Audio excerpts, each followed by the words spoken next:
Good afternoon, ladies and gentlemen.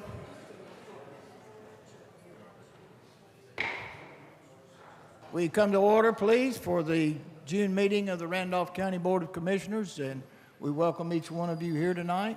Our year is continuing to move along, and it's like summer is here with us to stay for a while, and I trust that you're enjoying what's started of the summer. You had a good, safe Memorial Day weekend. Thank you for your presence here tonight to participate in our meeting. We were just noting June the 6th. Of course, you remember that's D-Day, and 71 years ago. I'm sure probably most of us in the room know or a family member that participated in that event. I had two uncles, two of my mother's brothers. One went in the first wave, and one went in the next day. And they both came home safely. And we give God all the credit for that and protecting those. So we do want to honor our veterans that are still with us and pay homage to the memory of those who fought for our freedoms and the freedoms that we're taking advantage of tonight in this very meeting. And we thank you for participating, and we will officially come to order for our June meeting. We have tonight our invocation by Chaplain Michael Mabe with the Randolph County Sheriff's Department. Some of you that have attended our meetings over the years, and in particular the last several years, Dr. Shackelford was sort of our chaplain here for the board for a while and did our invocations for several years at the start of our meetings. And he is retiring, as probably most of you know, as president of Randolph Community College, effective at the end of this month. And we had hoped to have Dr. Shackelford with us tonight, but he is continuing to recover from some surgery, I think, that he had, and we want to remember him also, and maybe he can be with us a little bit later. We're glad to have Reverend Mabe with us, a long friend of mine, and then we'll have our Pledge of Allegiance. So will you please stand?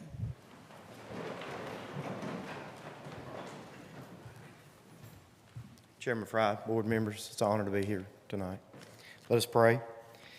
Heavenly Father, we thank you for the opportunity to pray for our county commissioners and their leadership. We also want to pray for their families and the sacrifice of their time to be with us and serve the people of this county. Fill them with your spirit, with your character, conviction, understanding, and goodwill. Help them to speak with charity and restraint. Establish their steps. Give them wisdom and counsel as you see fit. Strengthen each one to make good and fruitful decisions for Randolph County. Guide them under your authority to be the leaders that the citizens of Randolph County need and will always provide the best for those citizens. Finally, Father, renew them with strength of your presence and the courage to build a county and community worthy of your will. We acknowledge you in all your ways in all these meetings so that you will direct our paths. Have your divine will be done. We ask this confident in goodness and love in Jesus' name. And all God's people can say, Amen. Amen. Thank you. I pledge allegiance to the flag of the United States of America and to the republic for which it stands, one nation, under God, indivisible, with liberty and justice for all. Thank you. Please be seated.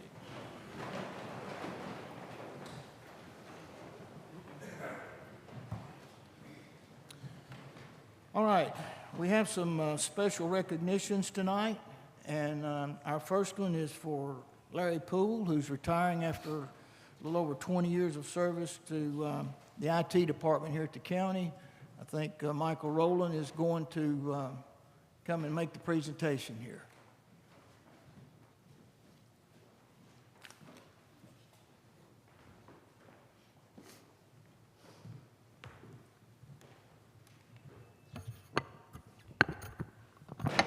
Thank you, Mr. Chairman and Commissioners. So Larry Poole retired on May 16th after serving the citizens of Randolph County for over 20 years. Larry attended Randolph Community College and graduated with an associate's degree.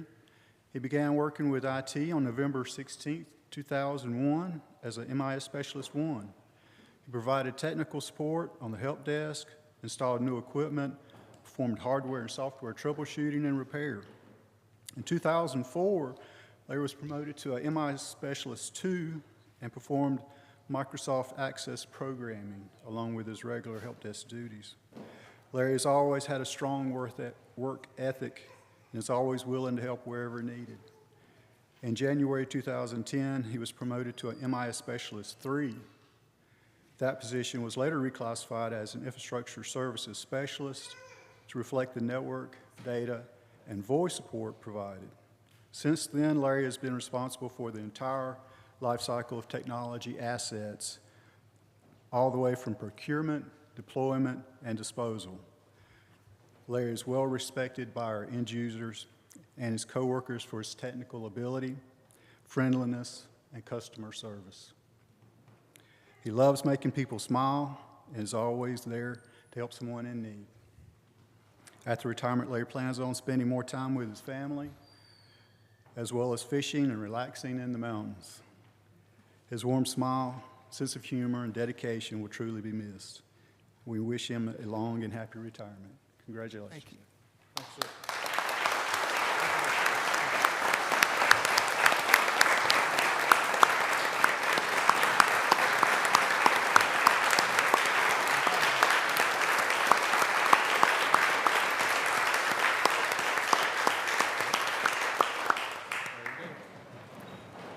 Larry? So you won't forget us, hopefully, but a little token of our appreciation for your years of service to the county and to the citizens of this county. Rightfully so, your smile, your laughter has always been a blessing, and we appreciate your attitude every day that you came to work here.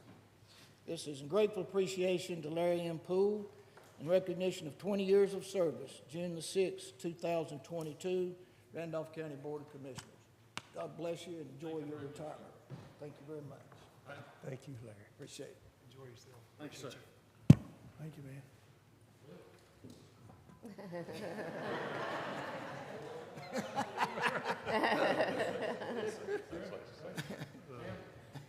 Congratulations, gonna miss you. All right. Is Tracy Murphy here? No. You want to do this?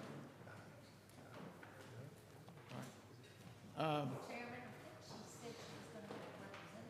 Is someone here from Social Services to present Teresa Stinson's? Or Heather, are you here for, it's Heather. Come on up, Heather. come ahead.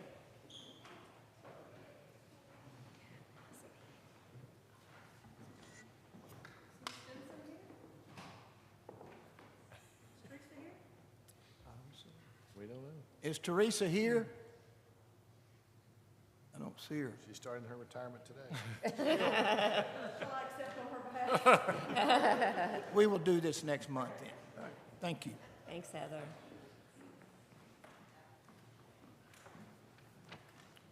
Okay. It is now time for our public comment period. I'm going to ask Mr. Morgan, our attorney, to read the rules. We've had several to sign up tonight. I'm not sure what all the issues are.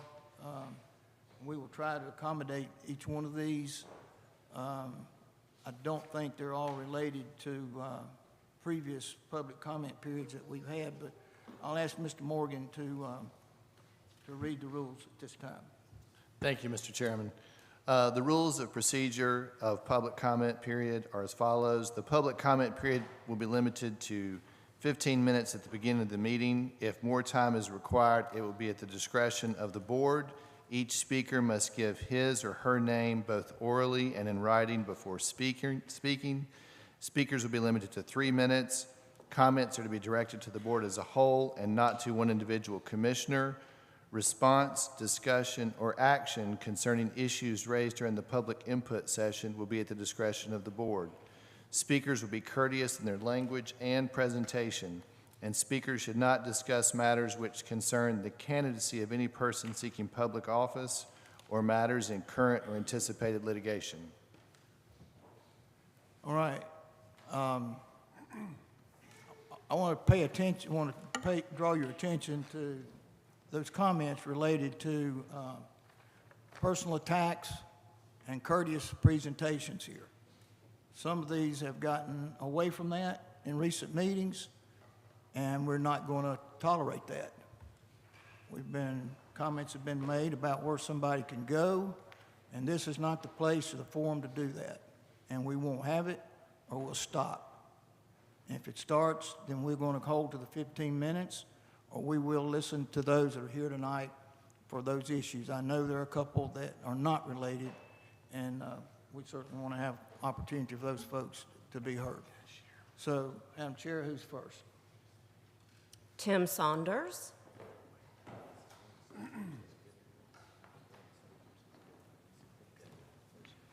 Good evening, gentlemen. My name is Tim Saunders, and I live at 1402 East Allred Street here in town. I am a veteran, Vietnam era. I have failed to mention that several times when I'm up here.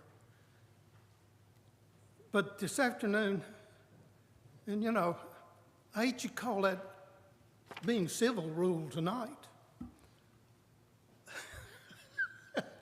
But I worked early voting, so I wasn't here last week, and I missed whatever went on. And I guess I need to look at the films. But first thing tonight, I would like to say, the ladies that work at the Board of Election are real jewels. They are excellent, honest, straightforward people who deserve our everlasting appreciation for the jobs they do. The second thing I would like to say, all you skeptics out here who think there's skullduggery going on in the polls, come out, go to the Board of Election, tell them you want to work at the polls. Mr. Saunders? If you can, Oh, I'm just sorry. direct your comments to the board. Well, I will remind you. this comment goes to everybody. They'll hear you. And we're being Okay. broadcast live, Yeah, too. okay. Work at the polls. Work a cycle. If you go to the polls, work a cycle, you'll never ask or question the integrity of the vote. And for you, particularly for you people that look behind the tabulating machine to see if there were any cables connected, which there are not. Okay, got that out of the way. The next thing I want to mention, and we've all watched the news for the last month, where we've had 29 people killed with gun violence, 39 or more. You know, this is not just a gun issue. This is a safety issue. I don't know what we need to do to rein in this. Now, mental health is no doubt is an issue. But how much money are we willing to spend on mental health? Mr. Saunders, you have 30 seconds. So, you know, we need to do something, and hardening the schools is not the answer. Thank you so much. Thank you, Tim. Oops. Thank you. Pat Chamberlain.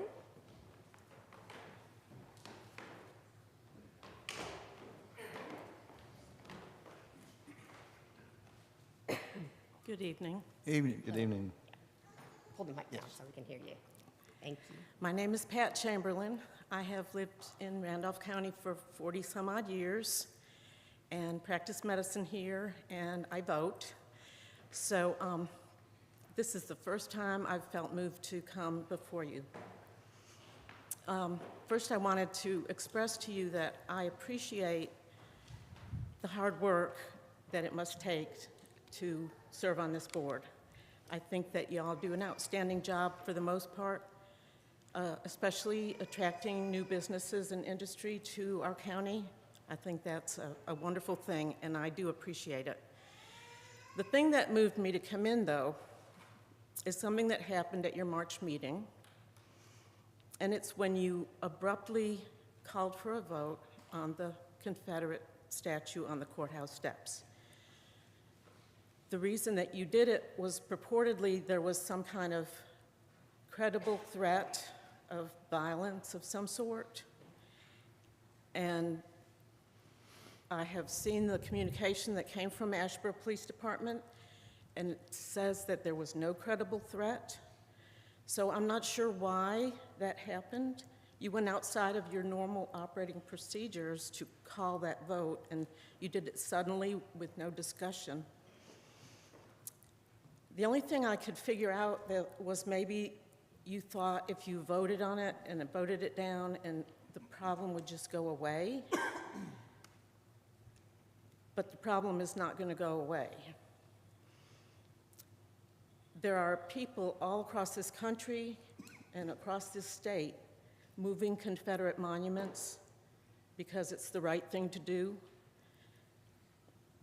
And I think what I'm asking the board is to take some action, make some kind of action to move this problem forward. Start a committee, whatever it is that you can do.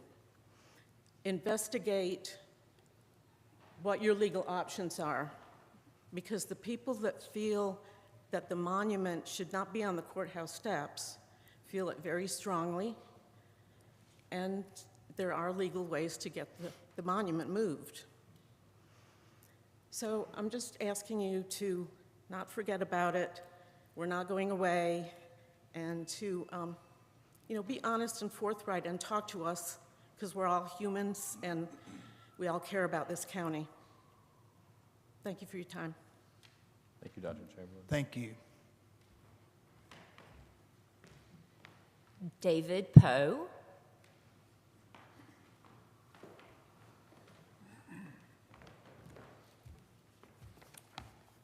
Good evening. David? I'm David Poe, property owner of 637 Ann's Court that abuts the Shaw family property of concern.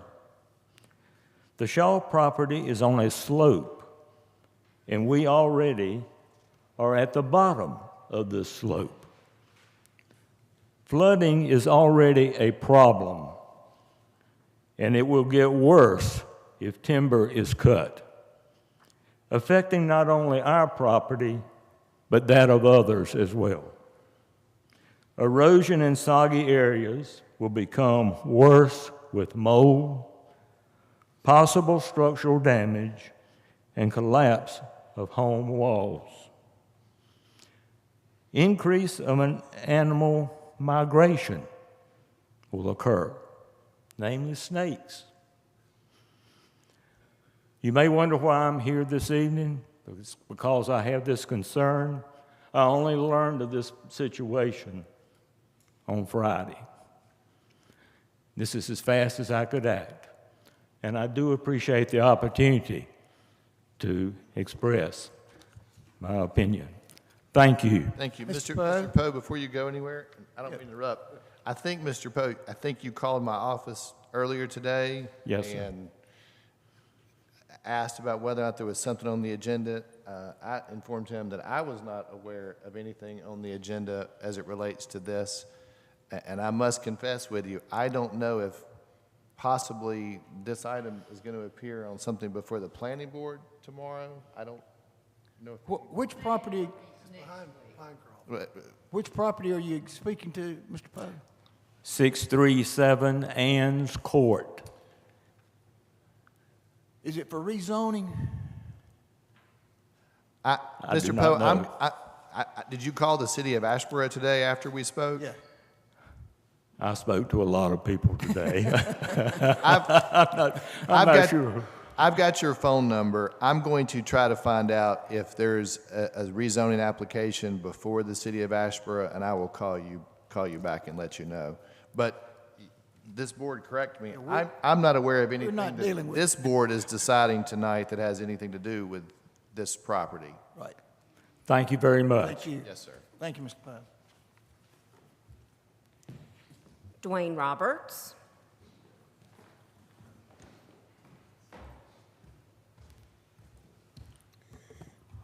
Good evening. Duane Roberts, lifelong resident of Randolph County. And first of all, I want to start out with congratulations and congratulations. The month before last, I started on this end, so I'm going to start on this end this time. Thank you, thank you, thank you, thank you, thank you, thank you, thank you, thank you, and thank you.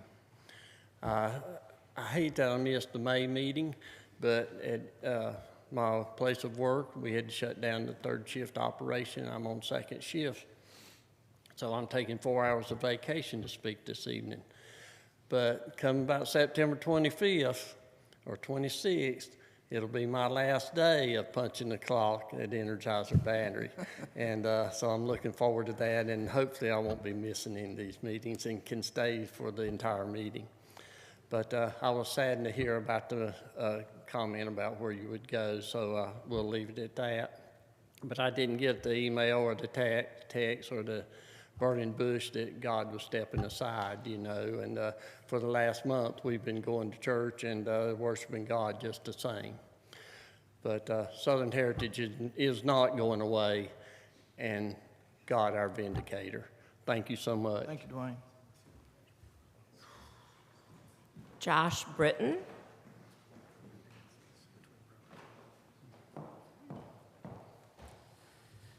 Good evening. My name is Josh Brittain, Chairman Fry, and Commissioners. Thank you for listening to your constituents and for this opportunity to speak.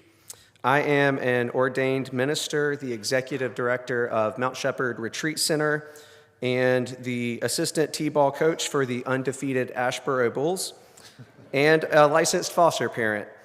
In both my professional and my personal life, I live and serve and work to positively impact the lives of young people.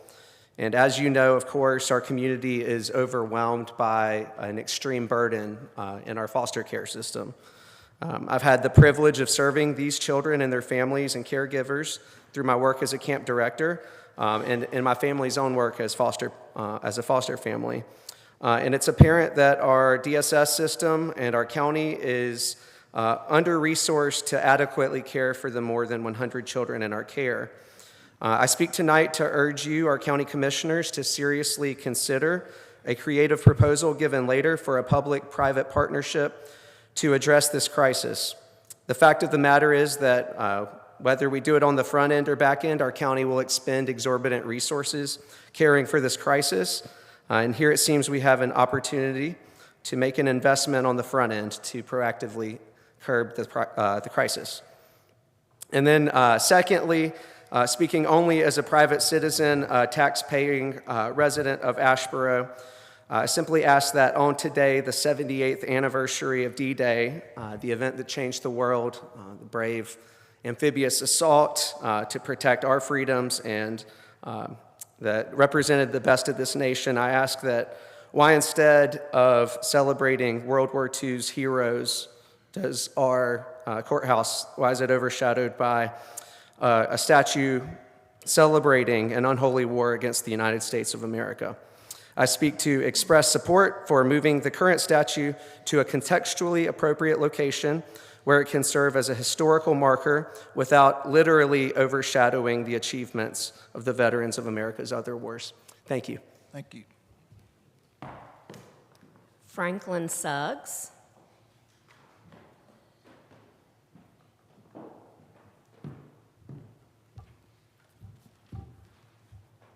I'm Franklin Suggs. I live in Randolph. It's just an object. These words were uttered by a member of this board on March 7th of this year in reference to the Confederate monument outside. What a callous, dismissive statement. It is not often that one assertion can disparage people on both sides of a contentious issue, but you have managed to do just that. The folks who oppose this monument were told by this panel that they don't matter, and they should just get over it. Supporters of the statue were patronized and essentially told to run along. This indifferent attitude from public servants is alarming but not surprising.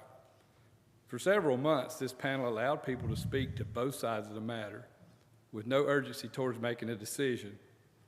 Then an alleged threat surfaced, and after hearing 18 speakers, a 5-minute recess was held, followed by a hasty, unanimous vote with no discussion. Amid the clamor and the aftermath of your ruling, the words, "It's just an object," spouted forth from someone on this board.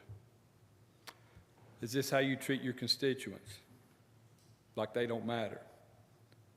Furthermore, what kind of threat would cause officials charged with public service to make a decision based on fear? Emotional decisions are rarely, if ever, sound. Some issues do cause emotions to rise, but they can be tempered.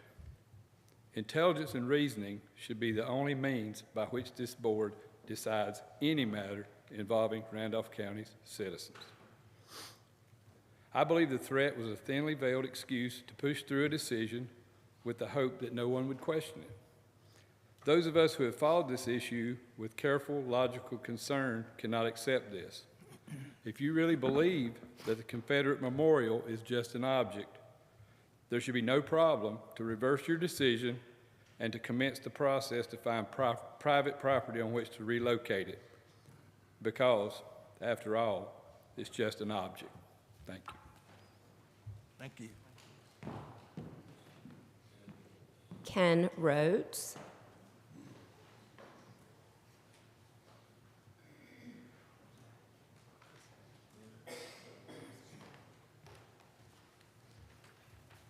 Good evening. My name is Ken Rhodes. I live at 712 Stony Creek Drive and here in Ashburn, and I'm speaking in dovetailing to what Mr.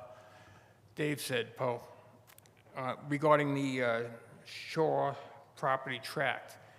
It's kind of like a catch-22 right now. That property that we're talking about is currently the owners of that, who the inheritance of that got that.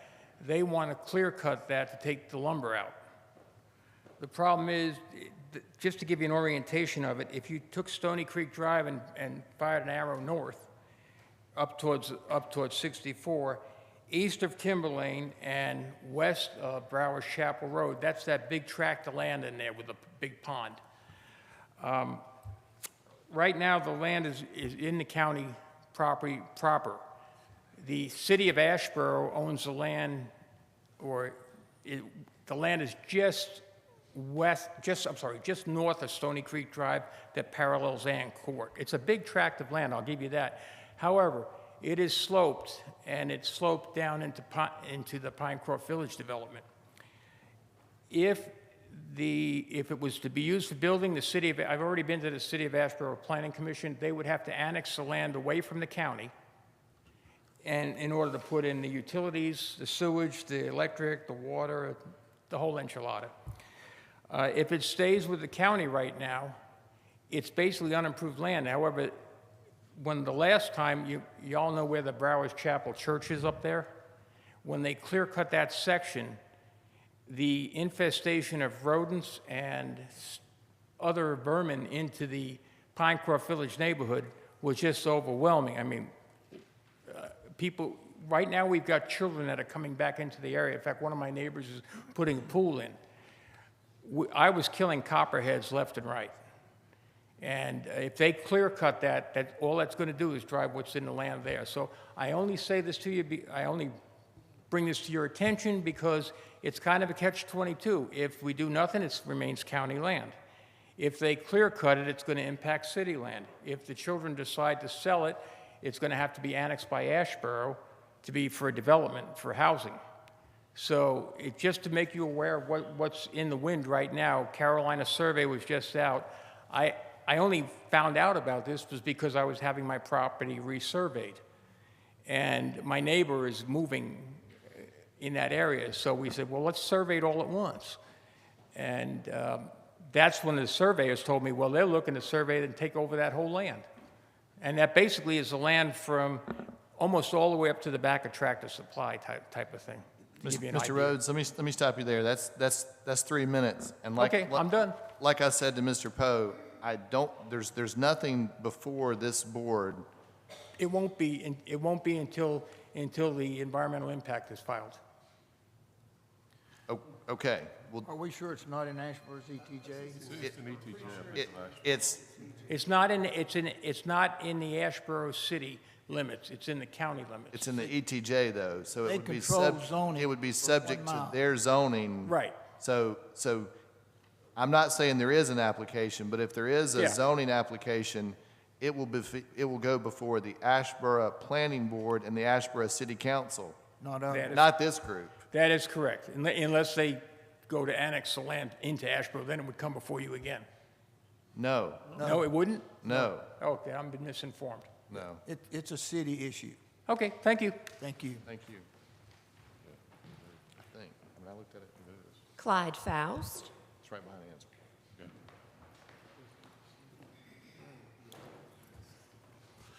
Hello, everyone, and congratulations to those people who won their primaries. Good luck in the general election.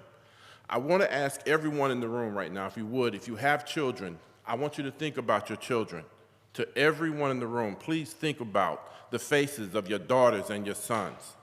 And I want you to imagine what life would be like if one day in the middle of the night, at 12 o'clock, the sheriff knocked on your door and said, "I'm here to take your daughter." Because a man that owns you has decided that he can't pay the lumber mill, and since he can't pay the lumber mill, we have decided that your daughter is going to be payment. That happened in Randolph County hundreds of times. We can document it in our own Register of Deeds office. It happened hundreds of times. Now, in 1857, the most powerful court in the nation, the Supreme Court, said that was legal. Said there's nothing wrong with somebody being able to come in and take your children from you because black people were not citizens. That was in 1857. But you know what we know from history? From history, we know that was a wrong decision. We know that that was not in any way anything that God would want for the United States of America. And then what do we know? We know that in the Confederacy, in their Constitution, made it law that you couldn't change that. The Confederacy said that it was illegal to outlaw Negro slavery. Think about those children that I talked about earlier. Think about your kids and ask yourself, if the Confederacy had made a law that would make it so that anybody could come in and take your children whenever they wanted to, how would you feel if your county kept a 30-foot statue out in front of their county commissioner's office that you had to walk by every time you wanted to address your government? I'm here to tell you guys, with everything in my heart, I want you to hear me. We will not be quiet in the face of this injustice. Thank you. Thank you, Chip. Brad Barber.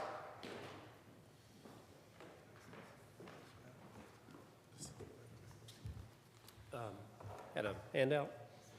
Mr. Barber, before we start on this one. Yes, sir. I know you've just handed something out tonight, and it appears that maybe this case is currently pending before, I don't know if you've appealed this case to. This is not specifically regarding the appeal, and I wasn't going to address the appeal. Okay. All right. This is actually specifically, I live in Liberty, North Carolina. I actually moved into this area in August of last year. Okay. Which is right across from the mega site. Okay. On Troy Smith Road. Just as long as we're not We are not discussing discussing that. I'm specific actually appeal. asking that That's what you've handed up is information about that specific appeal. it's the same stuff I've emailed to them already. All I'm asking them to do is actually look into, because this actually affects the entire county and all the residents of the entire county, that the tax office can go in, look at your taxes, and decide to make an arbitrary change to the grade elevation, which is a multiplier, for us, it was a multiplier of 1.36 to the overall value of our property from the original grade value of C, which was a multiplier of 1, and also decide to not follow tables like other counties have, like I've looked at Orange County and different counties, they have depreciation tables, and there is a change to the depreciation table, basically says, oh, we were a fair grade, now we're a good grade, and so therefore there's another 3% to the overall value of our property, which basically it took our property value up by a multiplier of 1.51, so basically increased $150-some thousand to the value of our property, and at one point it was nearly $1,200 that we were going to pay extra a year. We did get them to evaluate and realize that they were making some assumptions regarding our basement that said, hey, we're doubling what actually you really have down there. It's unconditioned concrete space. So what I'm actually saying is that you would look into how the tax office is arbitrarily making changes to people's grades in order to up their property values, because I'm trying to figure out, and I still have yet to receive justification as to why my grade went from a C to a B on our taxes, and why all of a sudden we're a fair, now we're a good, so that they can actually lower our depreciation from 11 to 8%. So therefore paying, again, up our value, pay a lot more taxes. And that's what I'm asking you folks to look into for me and for the county. Mr. Barber, have you been before the Board of Equalization and Review? Yes, sir, I have. 'Cause that's where these decisions are made to keep, this is a political board. I understand that, and I was also directed by an attorney that lives on our road who's actually dealt with you quite a few times with the mega site, to saying that it was in my best interest and the interest of the people to actually bring this before you here. So I am. Okay. Thank you. And he also indicated that any one of you could actually ask for a review if you wanted to. Thank you. Thank you. Thank you. Okay, thank all of you who spoke tonight, and we will proceed with our agenda. First item is our consent agenda. Is there one or more of these that anybody would like to take out for separate consideration? You'll notice there's several budget amendments on here. Most of they involve, well, the emergency telephone system is required by the state. Several of these others are grants that have been presented to, in particular, the Sheriff's Department, Public Library, travel. And the other one is the FiberTex incentive issue. If you look at your agenda or your packet, they are eligible for their first incentive payment. They exceeded the investment by about $4 million and exceeded employment by about 30%. So they're eligible. Those are on the consent agenda. And I do have one other issue. Item E is to appoint me, as chairman, as the voting delegate at NACO. I would like to include, hope Commissioner Haywood the alternate there. I'm not sure that I'll be going to that conference. I suspect you'll hear some of it at board meeting. So, but make Hope, I think you are going for sure, right, Hope? Yes. So I would like to add that we make Hope the alternate, so that'll be on record when she gets out there. Any other discussion? I'd just like to bring attention to item H with the public library, because that is a grant for kits that will be available in the library to be used by caregivers with people, with people who have dementia or Alzheimer's, correct? And the grant came about through the work of the navigators that we just hired in, February? Okay, all right, good. So I'm glad to hear that there's that work being done. I'm also wanted to point that out for those here or those listening at home that have somebody that's in their life that has Alzheimer's, because these are sensory kits that are supposed to be good with, for people with Alzheimer's. And I know I was constantly looking for things that I could do with my mother while she had ability. So I just want people to know that. The DVD sets, are they training for caregivers if they want to check those out? Yes, we'll have, Come on up to the mic.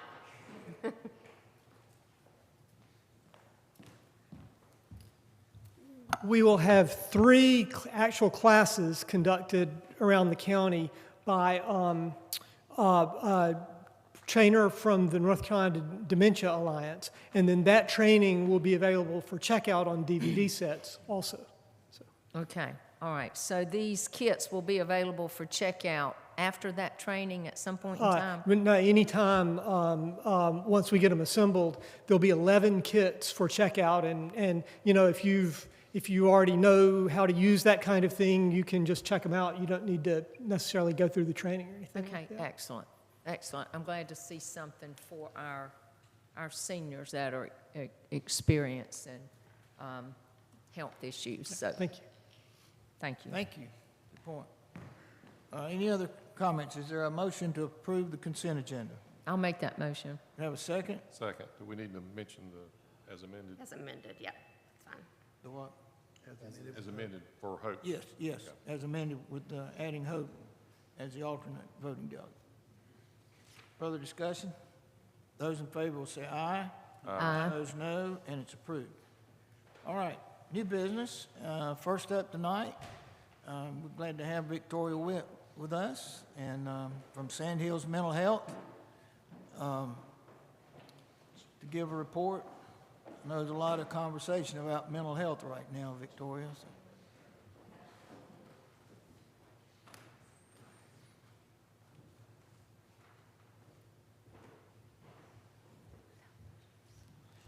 Good evening. I'm Victoria Witt. I'm the CEO of Sandhill Center, and it's a true pleasure to be here with you tonight.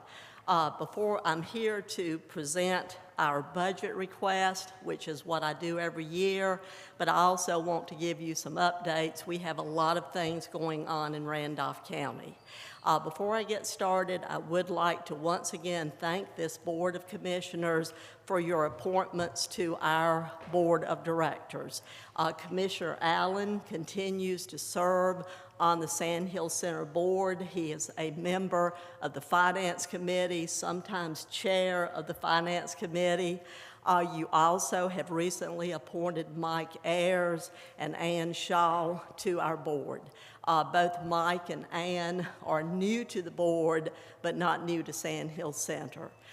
Those 3 members well represent Randolph County, so I really appreciate your appointments.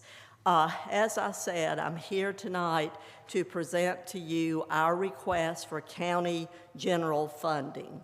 Our board met in March and made the decision for the 16th year in a row, 18th year in a row, to not request any additional funding from any of our counties. So the request I'm submitting tonight is the same amount that it has been for several years here in Randolph County, and that is $844,000. That funding stays right here in Randolph County to serve individuals with behavioral health needs that do not have insurance, Medicare, or Medicaid. So I hope that as you're doing your budget process, you will see fit to continue this funding to Sandhill Center. I'll remind you that one of the reasons we've been able to hold what we require of the counties or request of the counties is that in 2012, Sandhills took over the management of Medicaid dollars for our region. We were able to maximize the Medicaid funding, not only maximize it, but also realize savings. Everyone here should be familiar with our agreement with the state and the federal government is that any funding we save from Medicaid, we are allowed to keep, but the requirement is we reinvest it back into the community.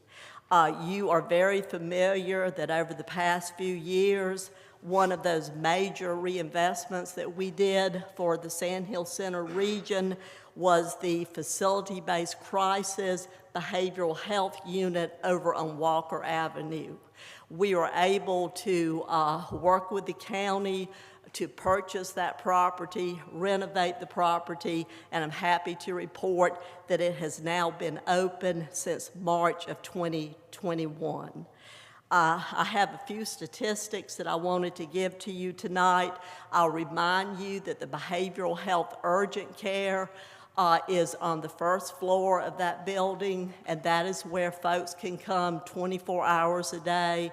We have law enforcement there, so law enforcement can turn over custody to individuals, and that program has really flourished. To date, for this fiscal year, the BHUC is what we call it, Behavioral Health Urgent Care, but you know we have initials for everything, so it's called the BHUC, has served 1,795 individuals. 1,167 of those individuals are from Randolph County.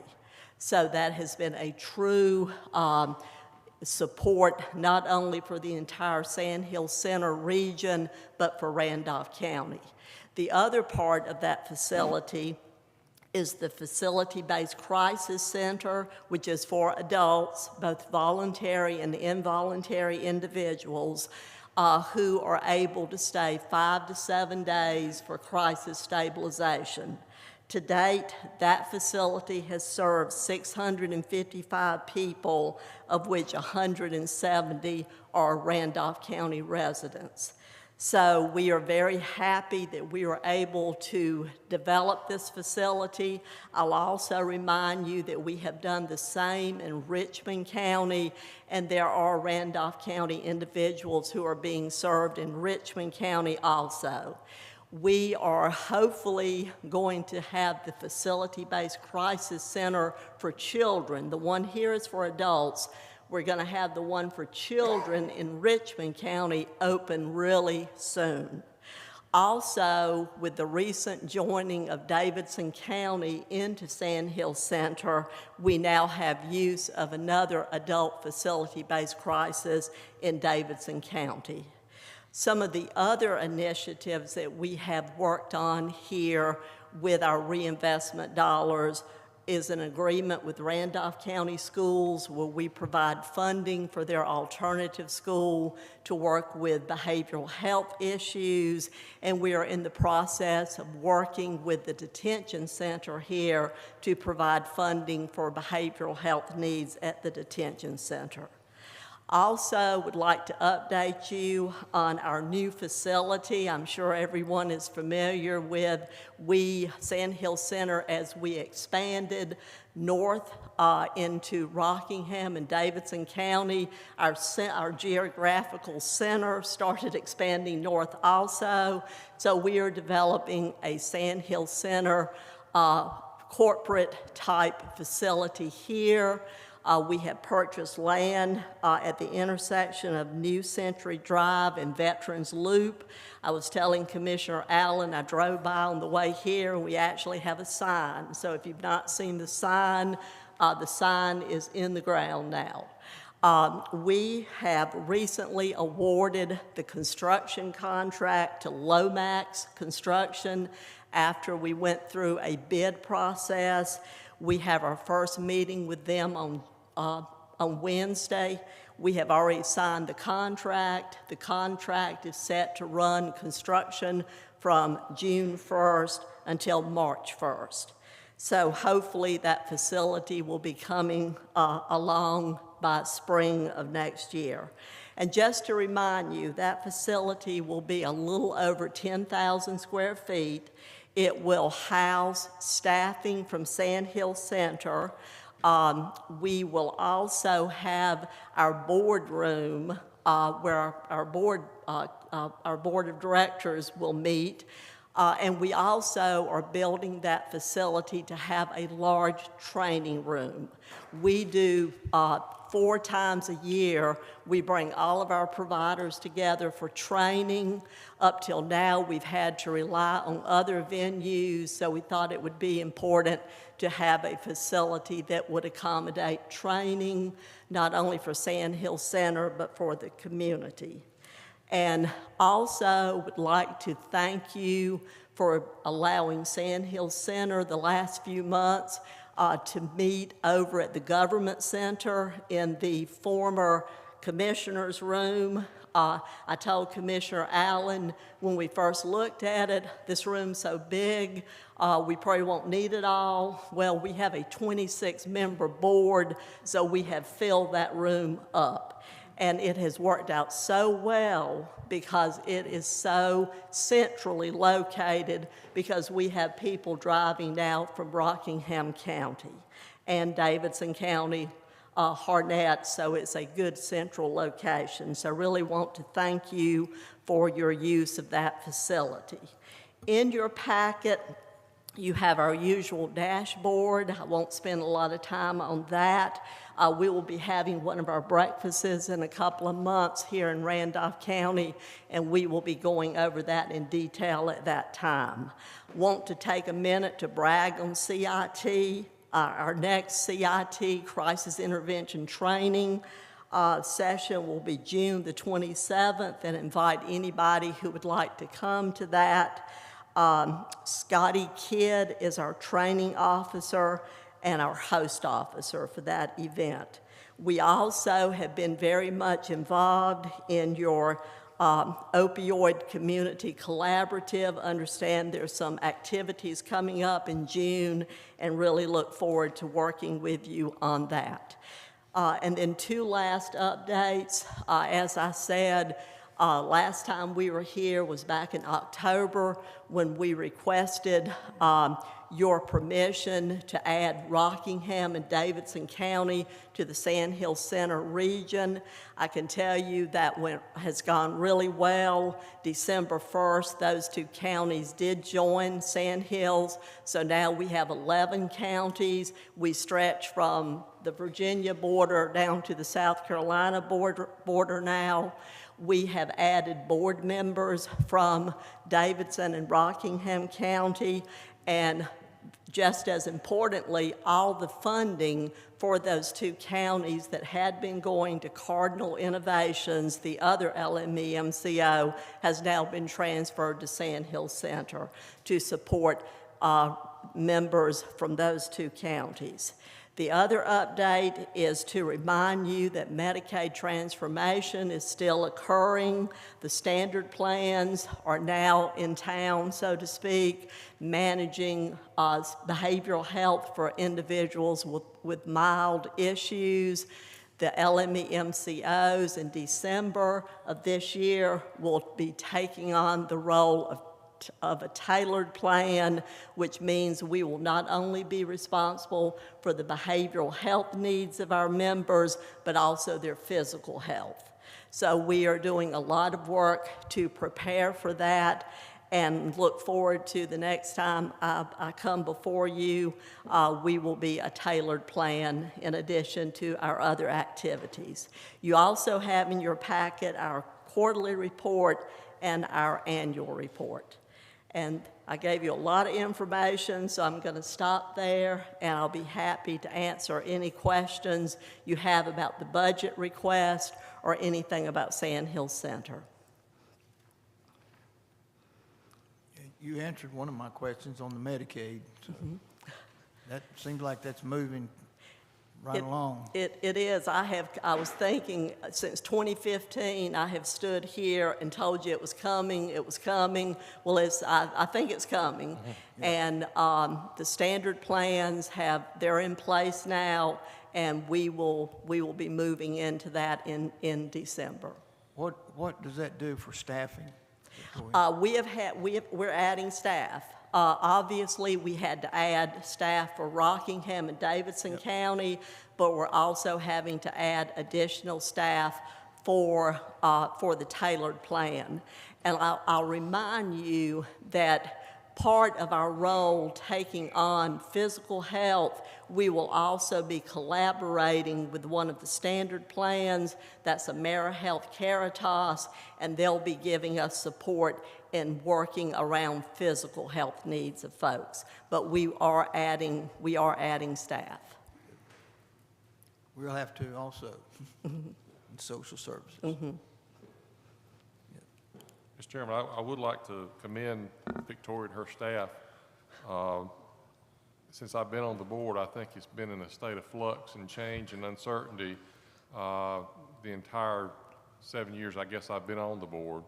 And it seems like the last couple of years has really been a lot of changes, a lot of consolidation with Rockingham and Davidson coming in. And y'all just keep going through it like it's, you know, you're used to living with all the changes and all the chaos that continues to go come along with the behavioral health side of things. So you and Anthony and all the other staff been a pleasure to work with, and very well thought of and respected amongst the other LME MCOs and down in Raleigh too. So I appreciate what y'all do, and you'll make it easy for us on the board members to help govern. So always there if we've got a problem, an issue, always been addressed. So appreciate it. Thank you. Thank you.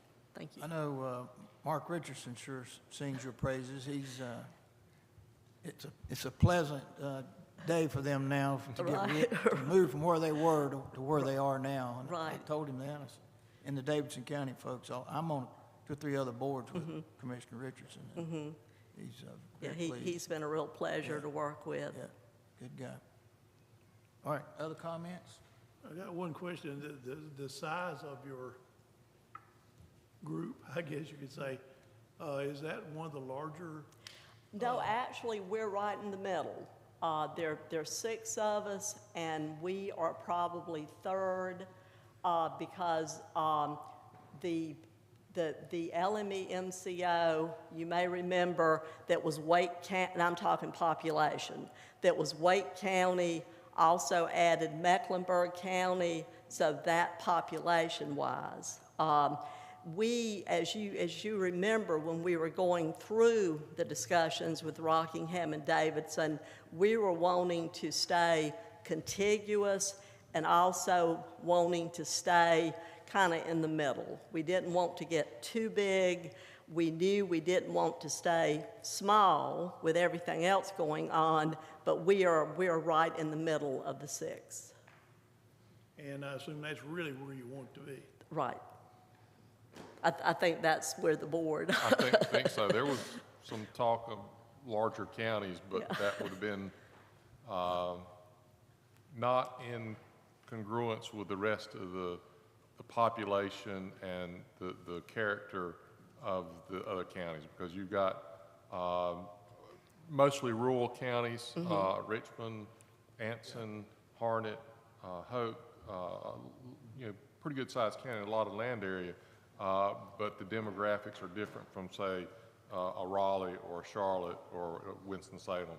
So we felt it was important to try to maintain that likeness amongst the counties as much as possible, and that made Rockingham and Davidson very attractive because of the very much like we are here in Randolph County, population-wise and other things. David, you might can answer it, I don't know, but I find it interesting. It goes from the Virginia border to the South Touches Carolina Virginia and South Carolina now. all the way down. Is there any, I guess, difference in the kind of activities that are involved with this organization, say from the Virginia side to the South Carolina side? You understand what I'm asking? Yeah, I mean, Victoria might, I think behavioral health is the same essentially.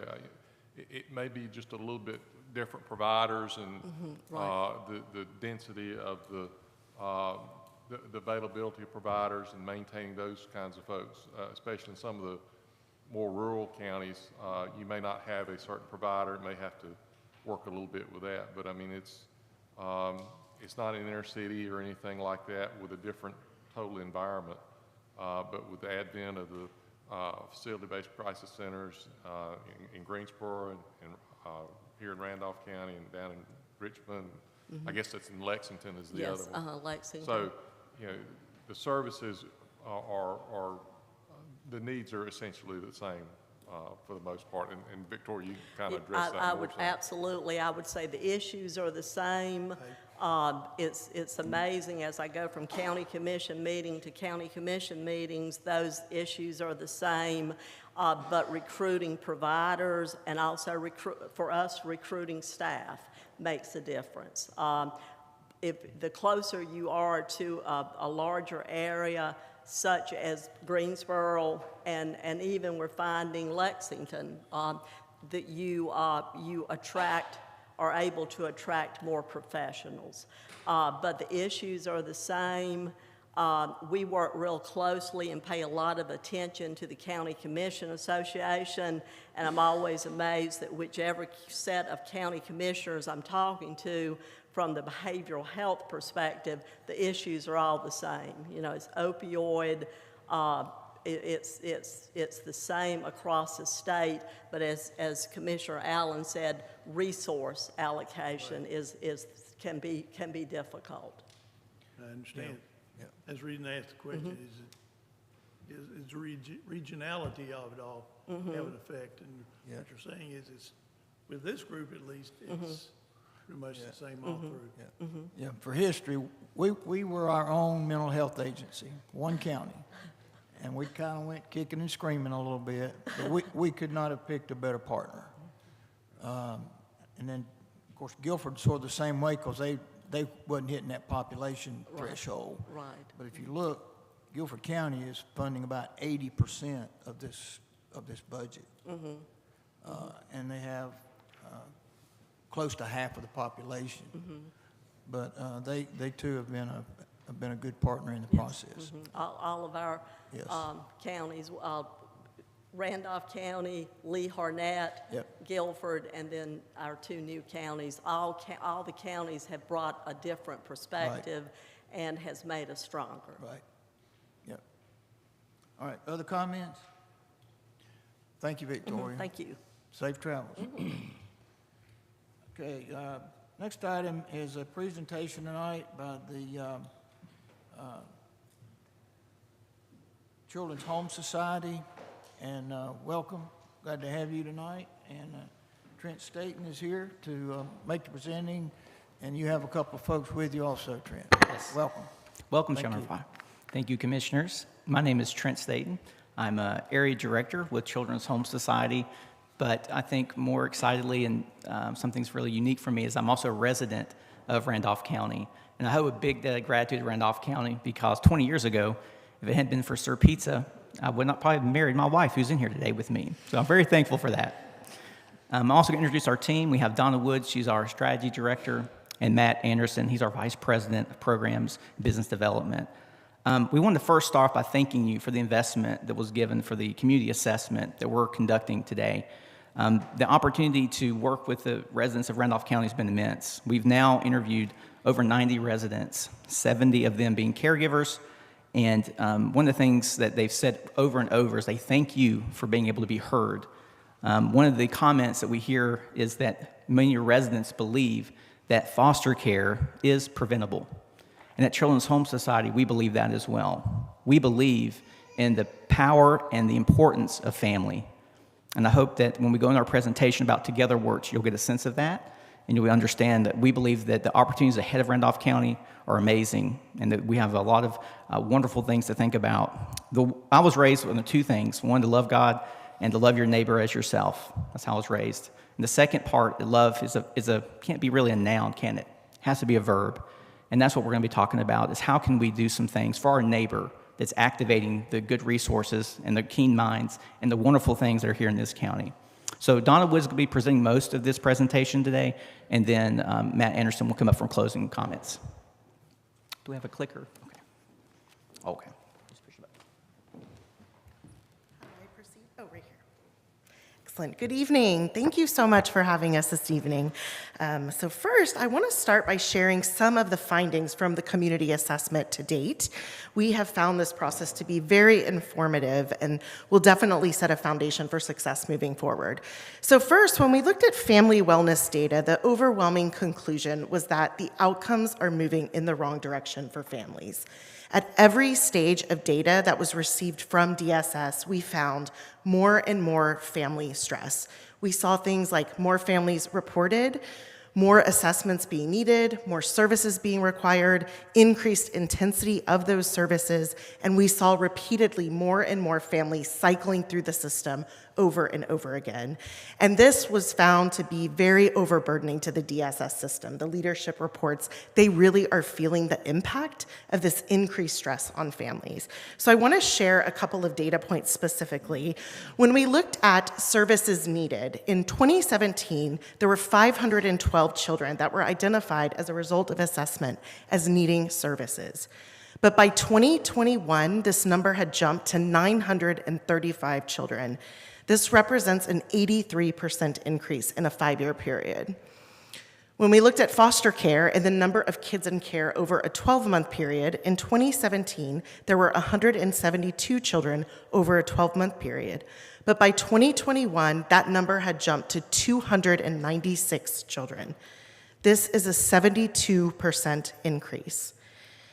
And this trend that we're seeing is really impacting your bottom line. In 2017, the cost of these services was about $4.9 million. But by 2021, that number had jumped to $7.3 million. This is a 50% increase. And as a point of reference, Medicaid costs during the same time period only increased by 5%. So clearly, what we're doing is not working, and there's no time to wait. We have seen that these top-down mandates from the federal government on how to solve this issue are not yielding the intended results. It is time to try something new, something innovative, and something that is driven by the community. Now, the good news is our assessment also identified a clear area of opportunity in Randolph County. And this was really a focused area of opportunity where learning can really help us understand what's driving this trend so that we can develop solutions that can impact the county as a whole. And I want to talk about this. So the area that I'm talking about is on this map. It is the census tracts that are shaded in the more dark red and orange, which is in and around the 27203 zip code. What we found here, first and foremost, were tremendous community assets. There were leaders in the community that were already mobilizing around health and well-being in families. There was a lot of momentum and interest in what we are talking about for Together Works and willingness to participate and engage in these efforts moving forward. But this is also the area within the county that had the most concentrated stressors. We looked at 27 indicators across 5 domains, all of which are found to correlate with child maltreatment and child welfare involvement. And what you'll see here is that the more red the color, the more saturated and concentrated the stressor. So this central area that I pointed out has 5 of the 6 most stressed census tracts in Randolph County. Now, the good news is when stressors are concentrated like this, it offers a real opportunity to learn, to figure out what is underlying those stresses, and to develop solutions that are going to yield the positive impact that we hope to see. This area was also one of the most diverse areas in the county, as well as one of the most densely populated, which really make it a key testing ground for this project that I'm going to tell you about in a bit. So how do we capitalize on this opportunity? Well, with TogetherWorks, we believe it is time to put the solutions back in the hands of the local community. And this really takes place via a 4-step process that is action-oriented and is really driven by launching a citizen engagement team. This would be comprised of bringing together families, at least 60% representation of parents who have experienced firsthand these kinds of stressors that are weighing on families, as well as other key stakeholders in the community that have different vantage points based upon their own experiences. Once comprised, this team would really start to get underlying this trend that we're seeing, really diagnose the problem, get an understanding of what's going on, so that they can develop solutions that have the likelihood of shifting this curve that we're seeing. These solutions would then be implemented over a 2-year period, during which time we would partner with a top-tiered research institution who would help make sure that we are collecting data to inform our efforts, help us use data on an ongoing basis to continue to refine and improve, so that at the end, in 2025, we will have clear findings of what is working and knowledge about how we can expand those successful strategies across the county as a whole. So how do we know this will work? Well, first and foremost, this approach is grounded in research. Time and time again, over numerous studies, engaging local citizens around problem solving has proven to be effective. I have shared some of the outcomes that have been found, such as decreases in crime, substance use, depression, by bringing folks together in this way, with corresponding increases in things like physical health and mental health, all of which are highly correlated with family well-being and child maltreatment prevention. But I want to emphasize one study in particular that took place over a 7-year period in South Carolina. This approach was very similar to TogetherWorks, and they actually assessed how it impacted their child welfare data. And what they found across the board was that emergency room and hospitalization use resulting from child maltreatment, as well as confirmed cases of maltreatment, improved with the approach. So specifically, a couple of examples: emergency room and hospitalization due to neglect decreased by 68% in the area where they used this approach, while only decreasing 19% in the comparison area that did not use this approach. Similarly, confirmed maltreatment cases reduced for every age group in the area that did the approach and increased for every age group that did not.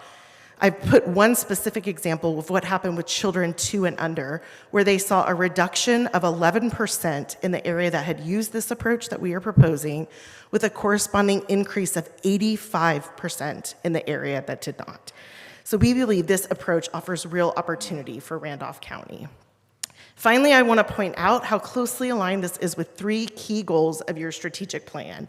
These are around improving health and wellness of the community, really increasing education of the county, and really engaging citizens to innovate and change. TogetherWorks is led by citizens. It is about bringing together people who have different perspectives so that we can learn, figure out what's driving these problematic trends, imply and identify innovative solutions, all with the purpose of improving community and family wellness. So at this point, I'm going to invite Matt Anderson up, who's going to speak a little bit about our agency's experience, as well as our ask of you this evening. Thank you.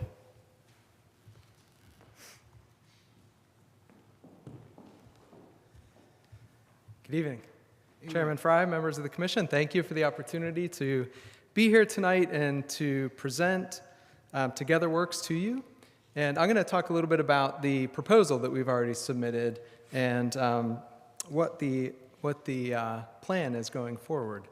So first, I think the time is really right for this partnership between our work with Children's Home Society and Randolph County and the strategic plan that you all have in place. The TogetherWorks initiative is one of 3 top priorities in Children's Home Society's strategic plan that we just adopted, our board just adopted less than a year ago. So we're 1 year into a 5-year plan, and this work will be one of those top 3 priorities for us going forward. And we really believe, as Donna just mentioned, it's very much aligned with the priorities that you all have laid out in your strategic plan. Additionally, Children's Home Society has been around for 120 years.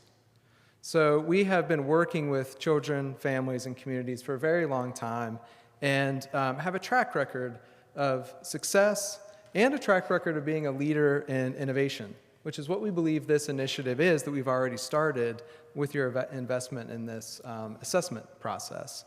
And it's not the first time that we've done an initiative like this, where we've said, let's start with one county, one community, understand what are some of the challenges facing, in that case, teenagers in the foster care system, and how can we address those challenges they're facing and then successfully expand those solutions beyond just that one community. So that's work that we've done in the past before and done that successfully. And then our team with Trent and Donna and others have over 60 years combined experience working in these kinds of issues. And Trent and Donna are fantastic, and we've already brought in experts within this community. We've brought on staff that live in this community to help us already with this initiative. So the expertise that is here is already contributing to our work. So lastly, what we wanted to end with around our proposal, the way that we see this is it's a public-private partnership. And what we are asking of the county, in addition to the investment already made in this assessment that we're working on, would be $200,000 per year for 3 years, so a $600,000 investment that then would be matched with private dollars. So Children's Home Society has already raised and committed $750,000 to this project. And so that would leave us with a gap of about $430,000 on a total 3-year project budget of about $1.7 million. And that $430,000 gap is funds that we're already in the process of raising and are committed to keep working towards raising those additional dollars. And so this public-private partnership of a total project budget of about $1.7 million, you can see it's about a 2-to-1 match on county dollars. And the last thing I would say in closing is that this kind of public-private partnership is one that we have seen, again, to be very successful over the long term for a couple of important reasons. One, when there's this public-private partnership from the beginning, it really does attract additional funding sources, and it really makes the work sustainable over the long term. And so we believe this is a really strong way to approach the work over the next 3 years that Donna has laid out. So again, we want to thank you all for your time tonight. Thank you for the investment that you've already made in this project, and we're certainly open to questions or thoughts from the commissioners. Thank you. So this is a request for strategic planning dollars from the strategic planning, from our strategic planning fund. So that's Yes. not our budgeted taxpayer dollars. That's money that's paid by Waste Management to us for the landfill. That's correct, yes, thank you. Okay. All right, and I was looking, I'm looking at this list of programs that are on page 2 that some of the programs and services that your organization already provides. Can you tell me what, I know that the Healthy Steps Yes. and the community navigation, which is different from what we have because this is in OBGYN medical practices. Mm-hmm. But I know those are in Guilford County. Correct. Are there things here that are in other counties, or, you know, where you have, where you've expanded into other counties, or? Yeah, certainly. So we do have Healthy Steps and Navigation, which is parent education services provided in pediatric offices. So we are in all pediatric offices in Guilford County. We do intend to expand that program into additional counties over the coming years.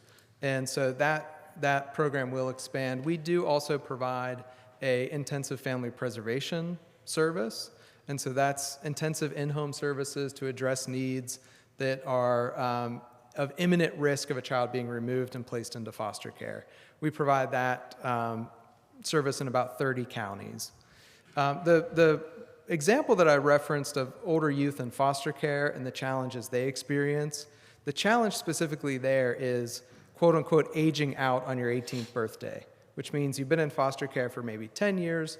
On your 18th birthday, you're now no longer in foster care and you're out on your own independently, oftentimes without a family.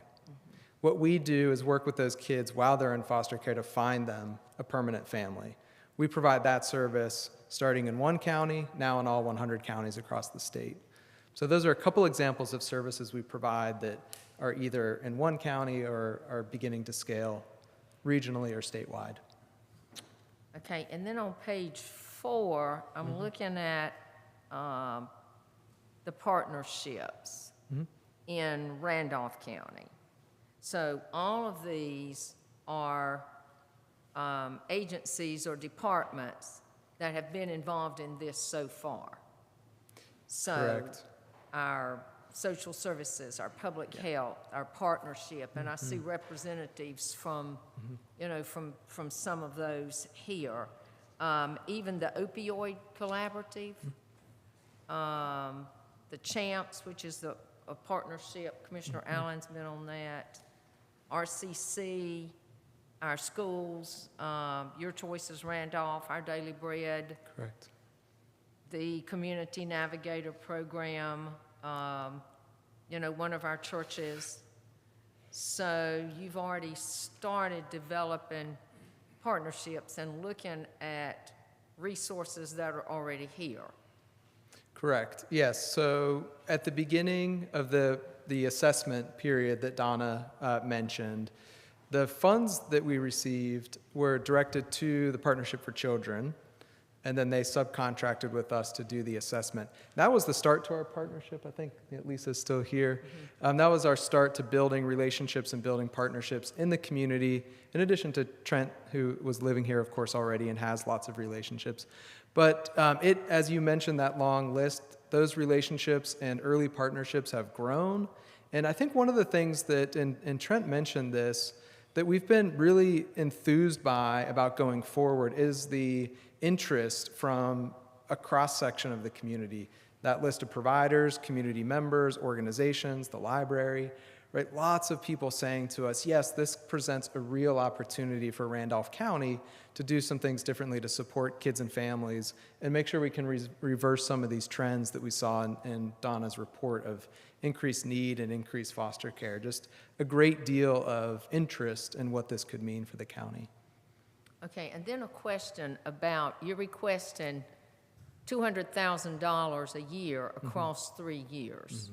So is that from the county, from the strategic planning fund? Correct. Is that a not to exceed number for us?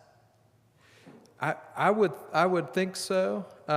So the way that we've laid out the project over the next 3 years, we see this as about a $1.7 million budget in total. And so that $600,000 across the 3 years would be $200,000 per year. And then what we're doing is raising the additional funds on top of that. So I would think that, yes, that's how that would work. So how is your math? You said 1.7, but if I'm 600,000 plus 750,000 is $1,350,000. So yeah, so that's what I was saying. There's still a gap of about $400,000, and so we're already actively working towards raising those dollars now. So there is some work to be done for us to close the gap between the 600 plus the 750. What are the opportunities for closing that gap? Yeah, I think they're good. I think that we have already had some interest in foundations across North Carolina. There's one in particular that has actually requested us to submit a proposal for this project in Randolph County. So we'll continue with foundations. We will, look to individual donors. Some of the $750,000 has already come from one individual donor, and so we'll continue to look at individual donors. And there's, we might look to our partners at the state as well. Children's Home Society works with state DHHS, DSS quite a bit. And there might be some opportunities in state funds as well that we might be able to pursue. So we'll take a number of angles to that. So how will you work? What we hear for foster care is through social services. That's who's dealing with that pretty much all the time. So, and I know other agencies are affected by it. The social services is doing a lot of the funding there. Correct. So how are you going to help their job?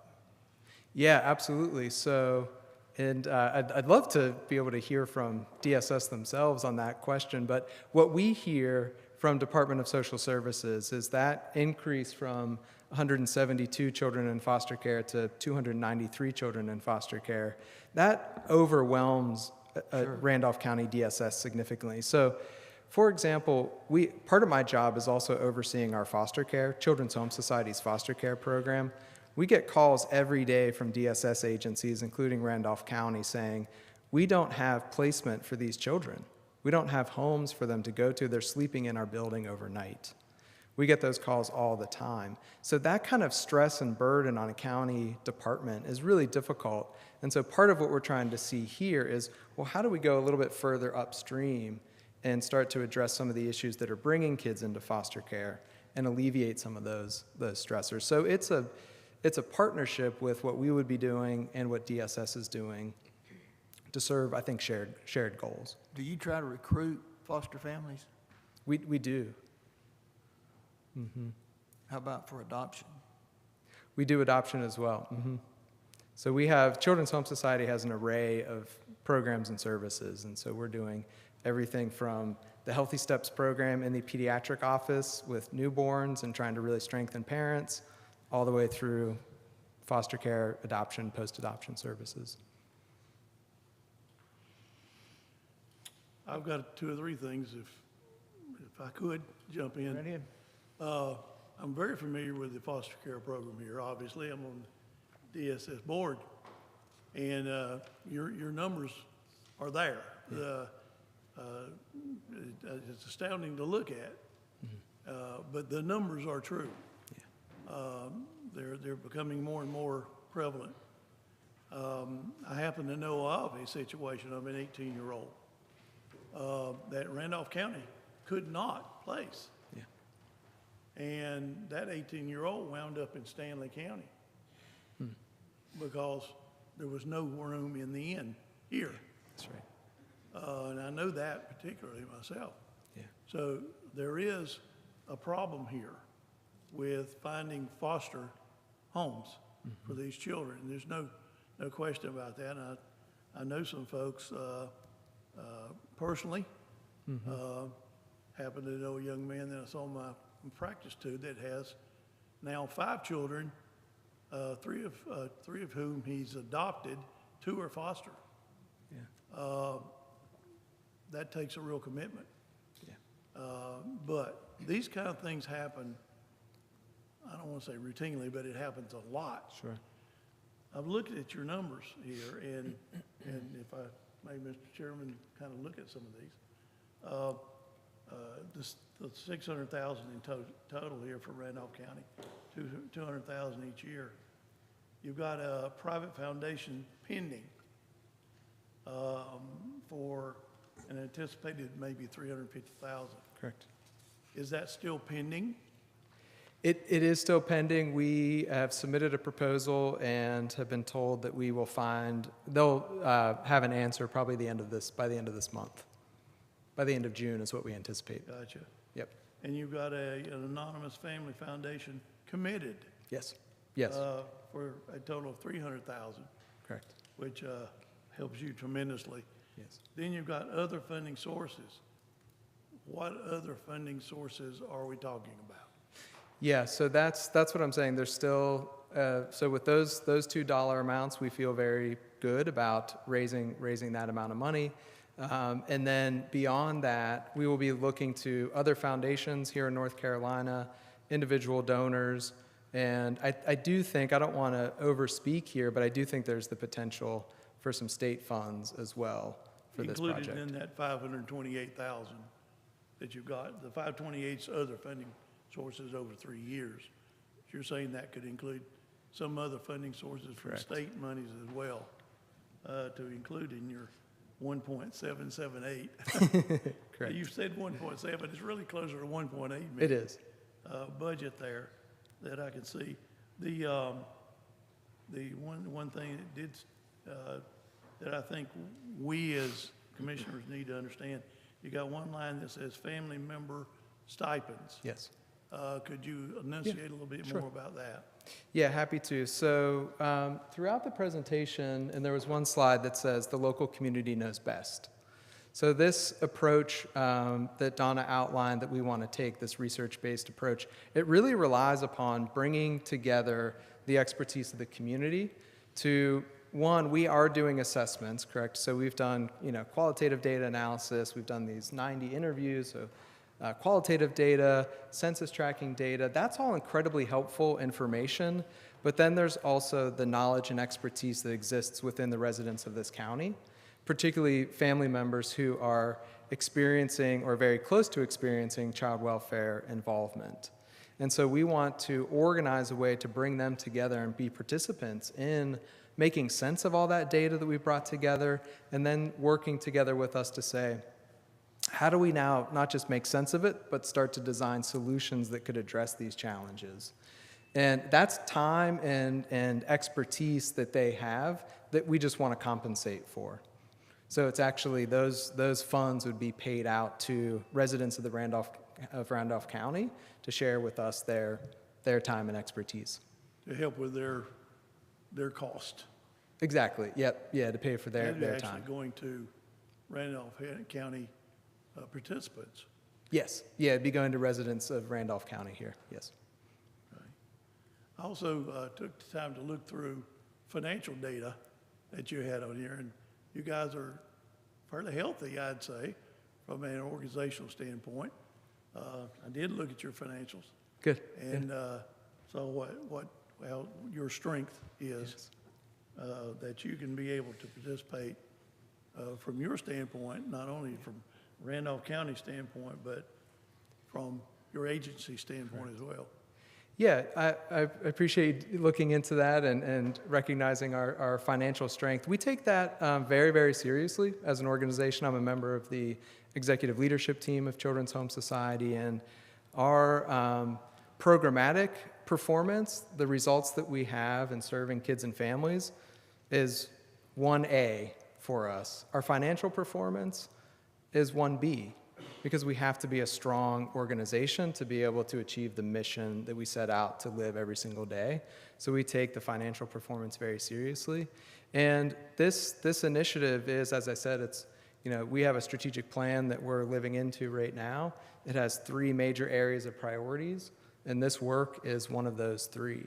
And so we are, we really believe that this has a lot of potential to help kids and families in Randolph County and be a proof point for other counties as well. And to be quite honest, I would say that this approach that we're proposing to do here together with Randolph County could be down the road an example for other states as well. There is interest in what we're doing from folks outside of North Carolina too. So you felt like Randolph County is kind of a good jumping off point, I guess? We wanted to start with one community, with one county with this project, and have the chance to get started and really, not go so far so fast that we spread ourselves thin over, say, 10 counties. We want to start with one. That's kind of our track record of how these kinds of projects That's wise. work. Yeah. Yeah. I can understand that. But I wanted to point that out to other folks that might not be able to see some of that data. Sure. That you're not just some outfit. That's right. That you're deciding you want to do something. That's right. You've got stability behind you. We do, and this particular project, as part of our strategic plan, has been something we've been in development of for a couple years now as we've done our strategic plan. So, this is serious for us, and we're excited about it. So we're actually a pilot program. I think that's fair to say. We're looking for a proof of concept that this is going to be successful. We've seen these kinds of projects, as Donna outlined, be successful in other places, but we haven't seen it in North Carolina, so we'd love to see it happen. Right. You got it. So, again, to just simple math, on the budget, on the revenue side, your $750,000 would come from an assortment of these other That's correct. Pending possible sources. Yes.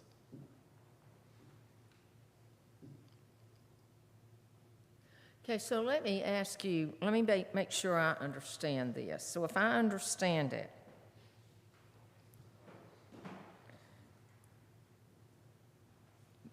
you will use the data and your expertise and our community departments and agencies to pull together programming that will work in Randolph County. So you're not imposing a program on us. You're using all of these partnerships that are represented in this room and elsewhere to help design that using, it's data-driven. Yep. And your expertise. All right, so what happens at the end of 3 years? Yes. Where does the money come from to keep the program going? Yes.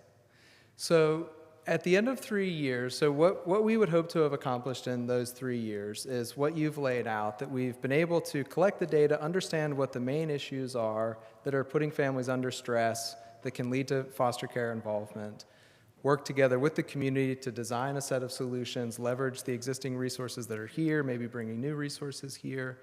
And then by the end of the 3 years, we've been able to implement some of those new solutions, evaluate them, see what impact they're having.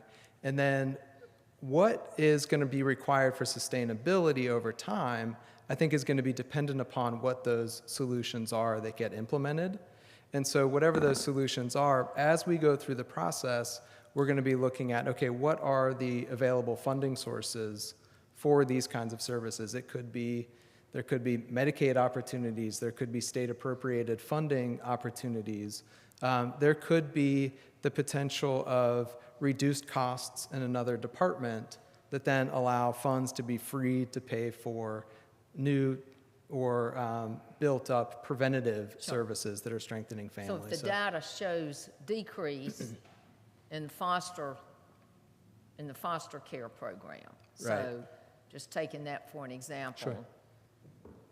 I know Tracy Murphy said about $5 million of her budget went to the foster care program. Right. And of that, $2.5 million is county money. So if data shows that, say, the number of children going into foster care is reduced by 10%, right, then that's would be, ideally speaking, a savings of $250,000. Correct. Which could go back in the programming, but we're having healthier children, healthier families. That spreads out into, I'm thinking, healthier schools, hopefully healthier parents that may be in the workforce, and on down the road, healthier children going into the workforce. Right. Sorry, Ms. Witt, but hopefully less of a use for mental health services. I know you don't mind. Yes. And I know DSS had a request for 2 child support specialists in their budget this year. Okay. So I would think, so you think after 3 years there'll be enough data to study, to see results?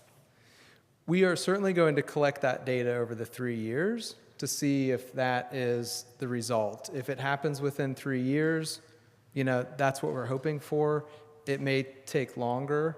We want to be transparent about that at the beginning.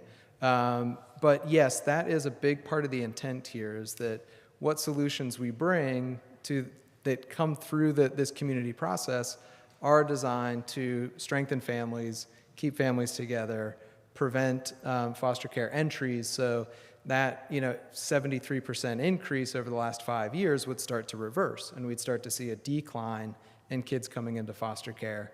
Then those county dollars spent on foster care could then be determined to be spent elsewhere for sustaining more preventative services. I had a quick question about it seemed like the focus was on the 27203 area code. Right. What about the rest of the county? I noticed that the Liberty area was one of those census tracts. Yeah. And these, I remind you, is county dollars, not That's just focused on one area. Sure. How do you plan to implement this in a more of a strategic as rather than tactical manner, as far as the size of the focus? Yeah, so I think there's a couple things there. I think that area, that zip code, and even that more smaller area where there's high saturation of stressors for families, we think that's the best place to really learn what are those key issues and what are the solutions that we want to bring there. And then those issues, similar to the question that I think you asked, sir, about from Virginia down to South Carolina, I think we would be safe to assume that what the issues are in that particular area are probably reflective of issues happening across the county. So what solutions we could bring to that particular region, we would hopefully see that we would start to scale those kinds of ideas and solutions outside that smaller area to serve the whole county. But we want to start with that much smaller region as we get started, and we're learning about what is the data showing us, what kind of solutions do we want to create, and then there would be a plan to scale beyond that. If I could, I've got one other question on implementation. What is implementation? Yeah, exactly what I was just saying there, right? So as we go through this process of saying, what is the data telling us about the stressors? What are families dealing with this in the community? And then designing solutions around those that really come from this community, make sense for this community. Then implementation would be the actual implementation of services, programs, resources, problem solving. I was looking at 40,000 The line item. the first year, and then it goes to 200,000 the next day. So Yes. looking at that sustaining itself on further out. Right, yeah, exactly. So those would be the dollars that would be directed to specific programs, services, resources, opportunities to support families. And that would kind of connect to Ms. Haywood's question about sustainability. Then we'd want to be sustaining those programs and services and resources over time. But your big result is to drop that increase that keeps popping up year after year on foster care.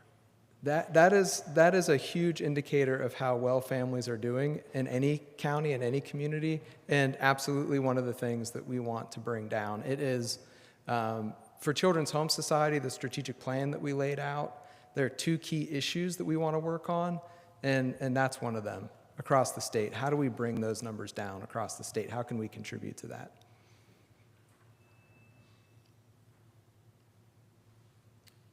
Other questions? I'll just say that I talked to a friend of mine that works in foster care with a private organization located in Guilford County. Mm-hmm. And she said that she, in years past, had worked with the children, not for the Children's Home Society, but with the Children's Home Society in the area of foster care. And that she had great respect for the work that you do. And that she had long envied the resources, not just financial resources, but the people and the expertise and the innovative thinking. Yes. I've been with the organization for almost 11 years, and it has been an honor, really. This work is deeply personal and a passion, and to work for this organization and serve kids and families and communities across the state, it's an honor. So, and we just are grateful for this opportunity tonight. So thank you. Okay. One last, how many employees, under salaries and benefits, how many employees are you projecting there? Yeah, so there are, there's the three of us who are here tonight, and then there is a family engagement specialist who actually I think is also here. Oh, and yeah, so Krista and Mariah might be here somewhere. So, and then we have one other person on the team. There was a young lady that stepped out the back, so that might be the Mariah, person you yes, referenced, and yes. I saw somebody step out. So there'd be 6 of us. What's the accountability for, oh, she is.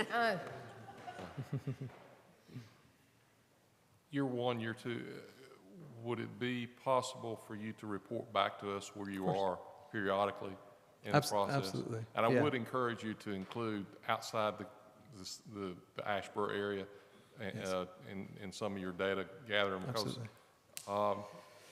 may be somewhat different, but there other areas of the county are different from Ashboro. Sure. In a rural nature as opposed to an urban nature. That's so true. I'd encourage you to look at that as well. Of course.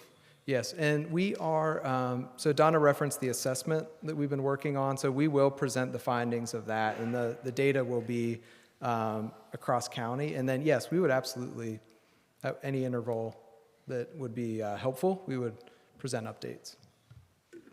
Could I go back to one more, if you don't mind? One more question. On the private foundation, it says pending. Year one, 175, year two, 100, year three, 75. Yes. And that's pending. Yes. How pending is that? Oh, it's I wish I had an answer for this one already. That's a strong number, that's what I'm saying. That's the budget that we presented to them, the foundation. We presented that budget to them for this specific project. And that, the request that we submitted was at the foundation's request for this project for Randolph County. So if they don't fund it, I would be surprised, but, so it feels secure, yeah. That's the answer I wanted to hear, yes. Yeah. If they don't, I'll be surprised. I will be very surprised, yes. And I mean, Ross has not reported to us yet about the Community Navigators program. You're going to be doing that later, right? But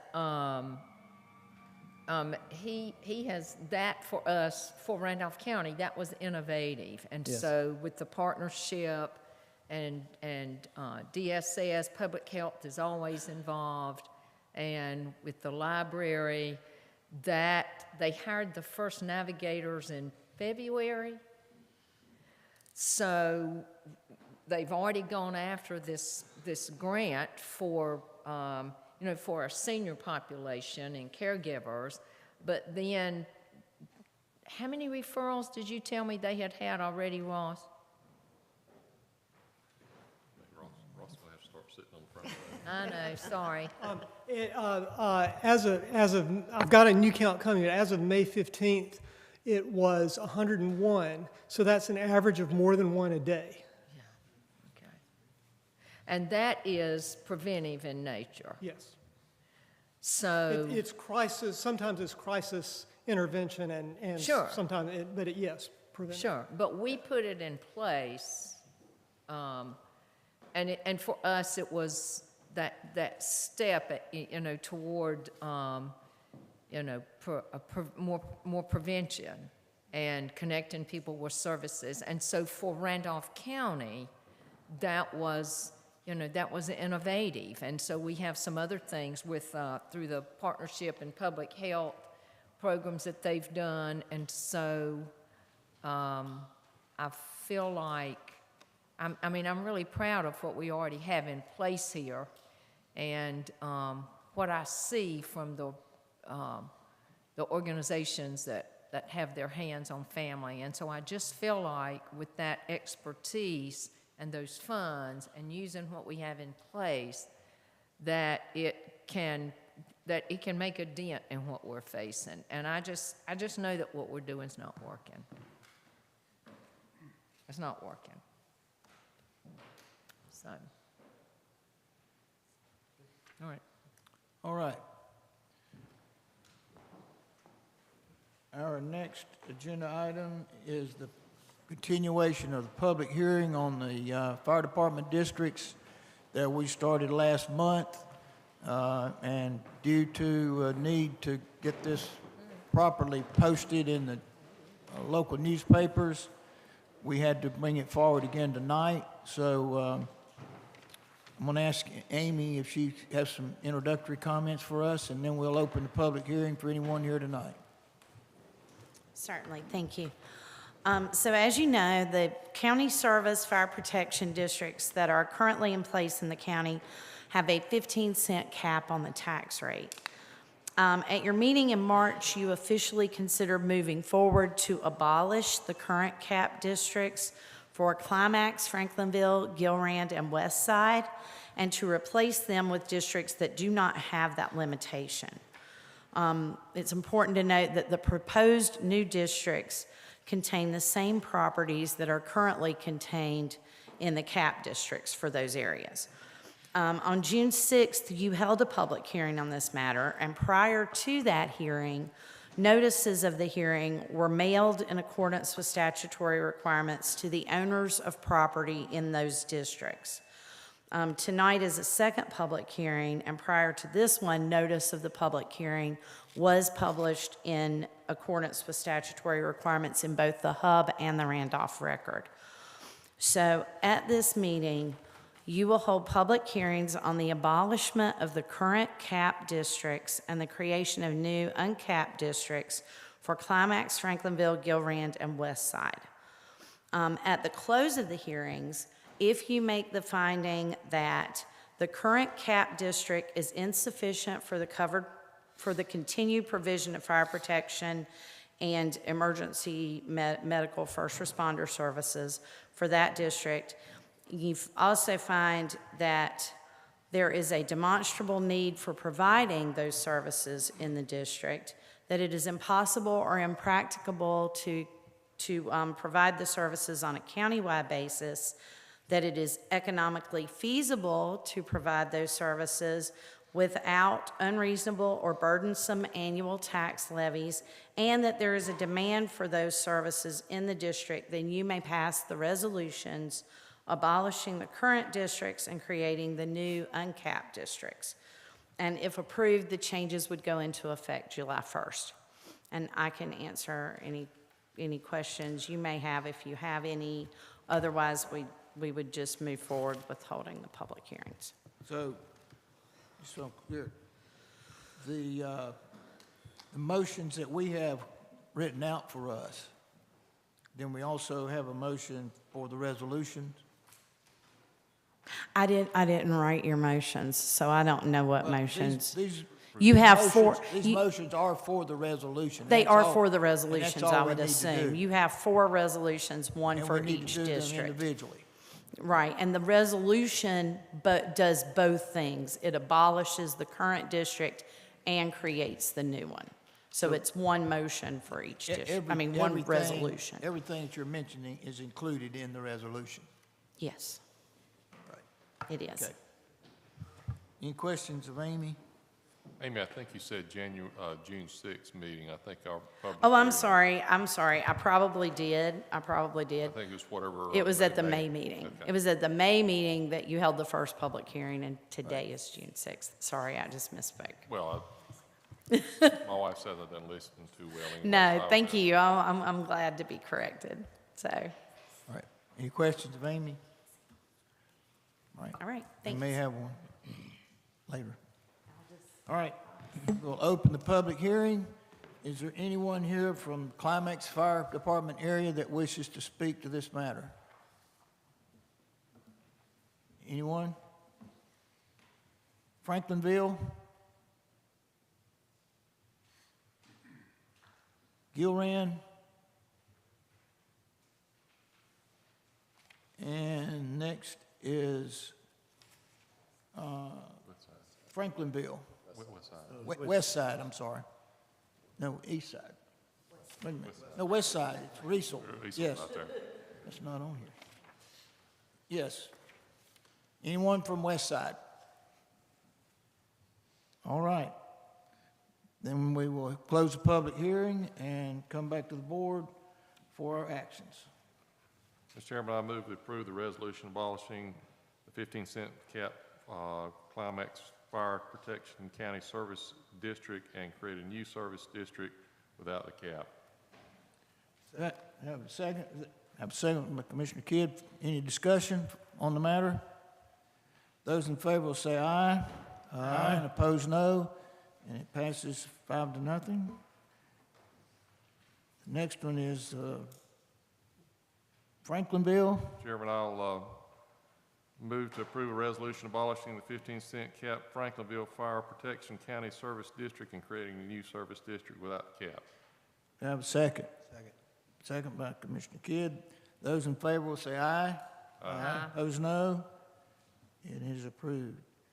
I will make the motion on Gilran to approve a resolution abolishing the current 15-cent capped Gilran Fire Protection County Service District and creating a new service district without the cap. Second. I have a second by Commissioner Kidd. Discussion. Those in favor will say aye. Aye. Opposed, no.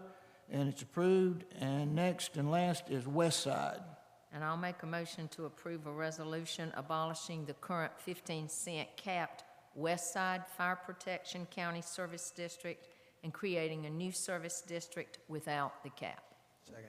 I have a second by Commissioner Kidd. Further discussion?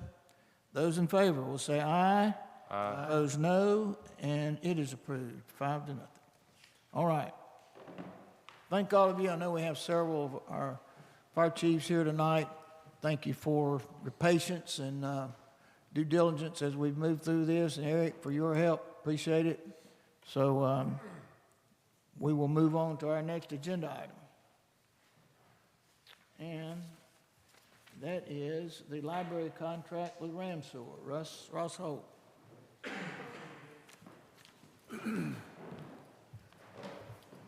Thank you. And if I may, one more comment on the dementia kits. Each kit comes with a reusable activity booklet and a caregiver's guide, so the kits can be used independently of any training, and I think it will be pretty straightforward. I'm here tonight, as promised by Will the other night, to talk to you about a request from the town of Ramsor for the county to take over operation of the Ramsor Public Library.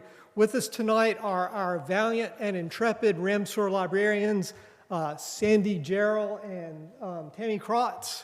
And we had council members, Ramsor council members Tim Cranford and Diana Brower here for a while. I think we outlasted them. Well, I would like also, Ross, Mayor Hurley's here also tonight from Franklinville. Glad to have you. So as you know, the Randolph County Public Library has always been a partnership between the county and the municipalities. It's one of our great strengths. Initially, the county library was an office, was an office that provided professional support to the libraries that had grown up in each community. Over time, governance arrangements between the county and individual libraries have changed. The county library and the Ashboro Library merged in 1964 when the new Ashboro Library became county headquarters.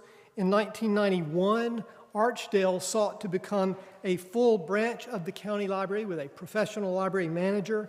In the mid-2000s, the county had no alternative but to take over and replace the Seagrove Library. And in 2018, Franklinville joined. We talked with Liberty a few years ago, as you may recall, but that did not come to pass. So the library system is now is composed of 4 libraries operated by the county with significant municipal support, Ashboro, Archdale, Franklinville, and Seagrove, and 3 libraries operated by their municipalities with significant county support, Liberty, Ramsor, and Randleman. And I've found it so difficult to explain sometimes that I made a flow chart to make it even more complicated. We're a bit unusual in this respect. In most county library systems in North Carolina, the library is one unit with all services and facilities operated and funded by county government. Our setup has its benefits. The library branches really reflect their communities and retain their area's uniqueness and sometimes eccentricities, and that's a good thing. The partnership between the county and the municipalities has served as a model for other cooperative ventures between the 2 levels of government. And the county has gotten a bargain. With municipalities providing support, the county library system, the county gets a library system for about 65 or 70% of the cost. That said, our strategic planning process this past year revealed a couple of things about the arrangements. First, libraries operate in a complex, multi-jurisdictional ecosystem, and that's an and, not a but, and there's a desire for more unity and efficiency. Second, individual municipal libraries have great pride in their individual municipalities have great pride in their community libraries, and there's a desire for more cohesiveness and consistency. The result is a recommendation in our 2021-2026 strategic plan to continue to pursue a more unified, sustainable approach to countywide library service, staff, funding, and facilities. Ramsur's request fits into the direction our plan suggests. Ramsur approached us through their council member, Tim Cranford. They don't have a county manager, so their council members are assigned to oversee the town's various departments, and Tim and Diana Brower oversee the library. As you know, Ramsur has had some trouble with their finances, and the local government commission is assisting them. Tim told me that the LGC had recommended county operation of the library as a way to maybe bring their expenses more in line with their revenues, and also as a best practice. And it is, in fact, the best practice, especially where municipal budgets are tight and the local library is not getting what it needs. Library service in Archdale, Franklinville, and Seagrove has flourished since those libraries came under the auspices of the county. So let's take a look at the current situation of the Ramsur Library. The library has been a beloved hub of the community since 1936 when it was founded. It provides exceptional library service, although the staff sometimes feel like they're hanging on by their fingertips.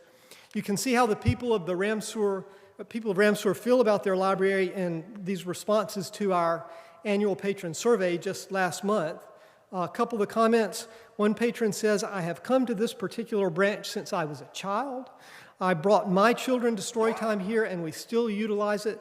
Whether it is for fun reading or educational school research, the children still love coming. My love of reading has roots grown from the Ramsur Library." And one of the hallmarks of the Ramsur Library is they often see kids at Storytime whose parents came to Storytime as children themselves. Another patron simply says they keep the community a community. And just last week, I received unsolicited this letter from a Ramsur patron. "Dear Mr. Holt, I wanted to take a few minutes to write to say thank you for the wonderful organization that is the Randolph County Public Library System." She goes on to relate how she's been homeschooling her children for 3 years pre-COVID and talks about that. Then she says, "Second, I want to send praise for our local Ramsur branch. Sandy and Tammy are just wonderful. They both stay up to date on what we are learning or what my children are interested in, and they were always ready with recommendations, a willingness to help search for new materials, and even an impromptu story time. My children love our weekly visits and are so welcomed by our library ladies. They are an essential and lovely part of our community." And that's unsolicited. All that said, the library is understaffed, underfunded, and significantly underpaid. The staff are significantly underpaid. As an example, their book budget for the year is $2,000. To put that in perspective, the book budget for Franklinville is $4,000, and Franklinville is a much smaller library. Liberty's is, I think, $13,000. About mid-year, the county, we contributed another $1,500 to Ramsur for their book budget to get them through the remainder of the year. And 3/4 of that book budget is fundraised or donated, either through the annual fund drive that the Ramsur Library trustees carry out, and I don't know, may have been doing since 1936, and money given in memory or in honor of people. And that money really should be, above and beyond what's budgeted. In terms of being understaffed, it's Sandy and Tammy, and that's it. 2 full-time employees who are expected to open the library 6 days per week, Monday to Friday, 9 to 5, and Saturday, 9 to 1. They're also expected to do their own housekeeping. We provide staff support, but there's really no margin if someone, is out for a period of days or even just regular days, appointments, lunches, and that kind of thing. So working with the town and with Commissioner Allen's input, we have developed an agreement for county operation of the library that solves these problems and will make library service in Ramseur more sustainable.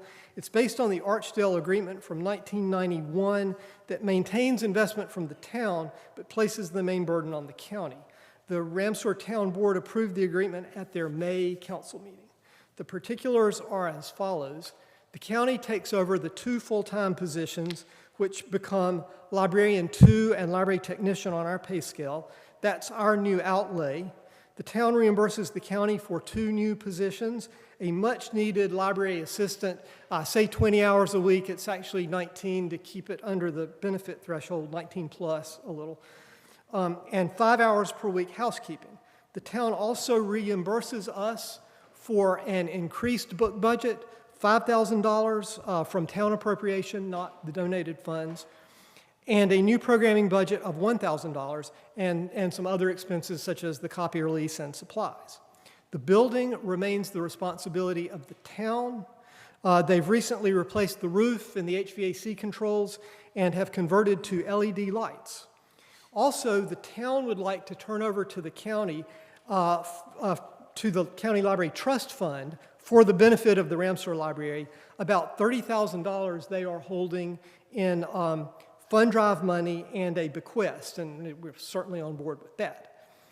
Taking all that into account, the money looks like this. The county responsibility for those 2 full-time positions is $125,000, $396. I think we have another $500 in there for training and continuing education, so $125,896. The net new cost for the county is, I've got a typo there, $113,896.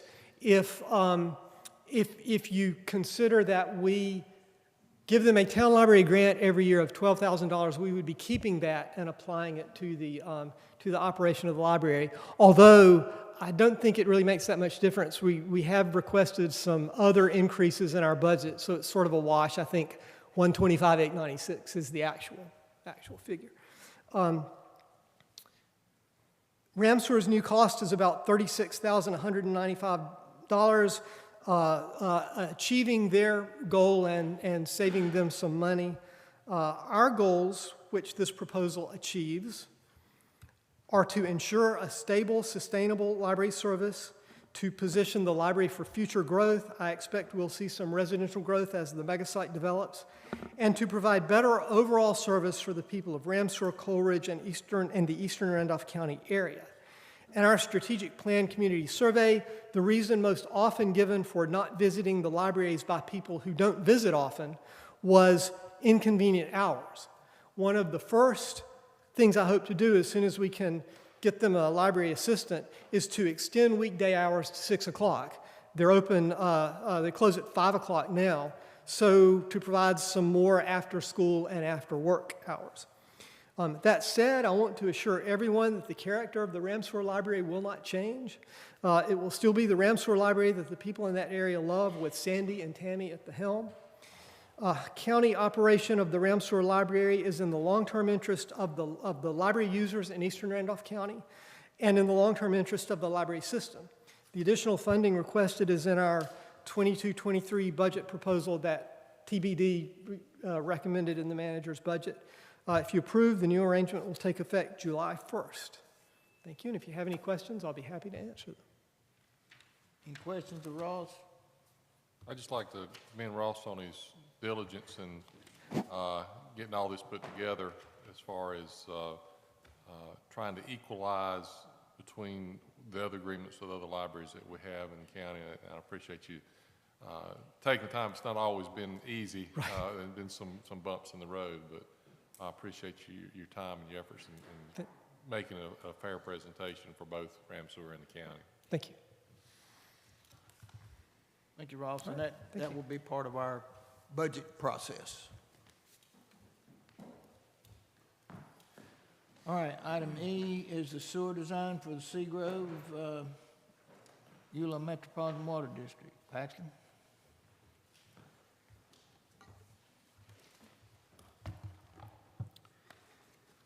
Good evening. Before I get started, I'd just like to acknowledge a couple of people. Tonight we have representing Seagrove Eula Water District, we have Mike Walker and Donnie Laster. They're here. So if you have any questions that I can't answer, they're here to back me up. So this is for the Seagrove wastewater treatment plant expansion. Start off, just show you a map of Seagrove, and there, sort of at the south, you see that parcel, large parcel that's highlighted in red. That's the location of the treatment plant.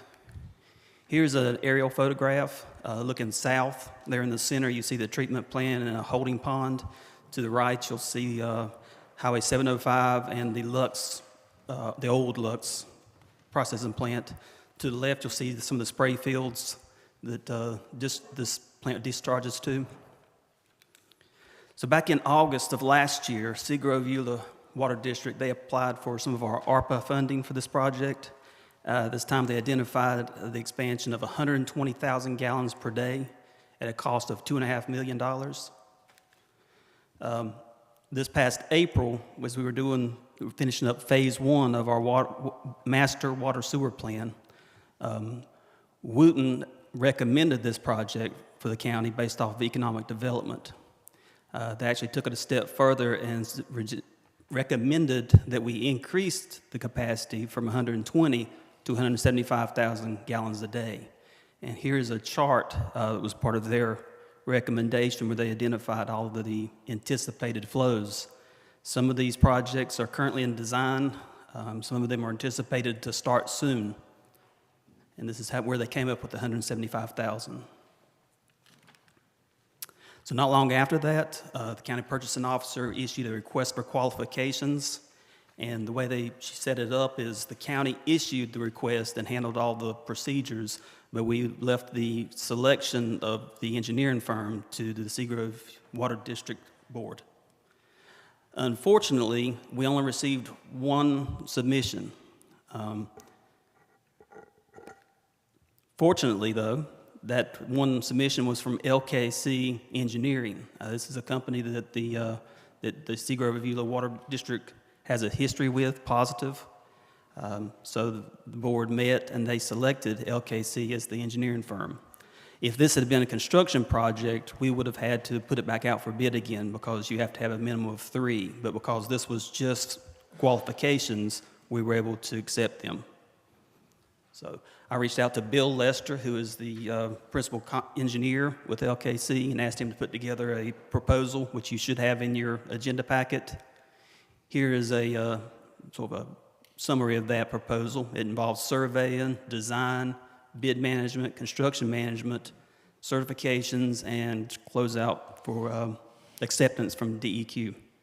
Total price is $343,500.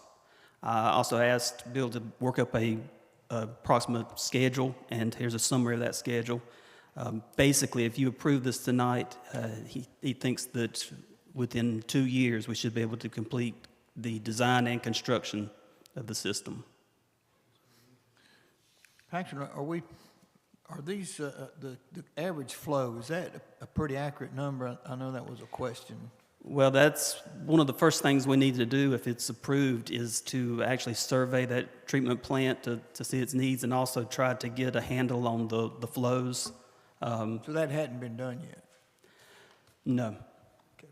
No, I mean, they have history on their flows down there, but they've changed some meters out, and they just want to check some of those and make sure that they actually have the capacities that they think they have. And there are quite a few of some of these projects that I showed you.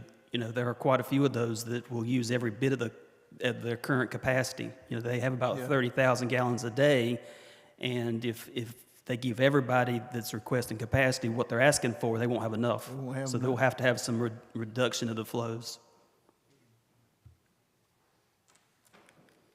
So if you'd like to move forward, I'd ask that you award a contract to LKC Engineering for the design, and that you authorize the county manager to sign the contract and approve the associated budget amendment. And I'll be glad to answer any questions.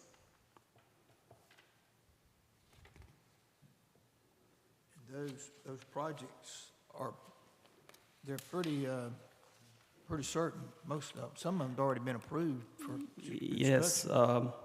I mean, Charter Academy, actually, Mike was telling me that their request was for, I think, 12,000 gallons a day.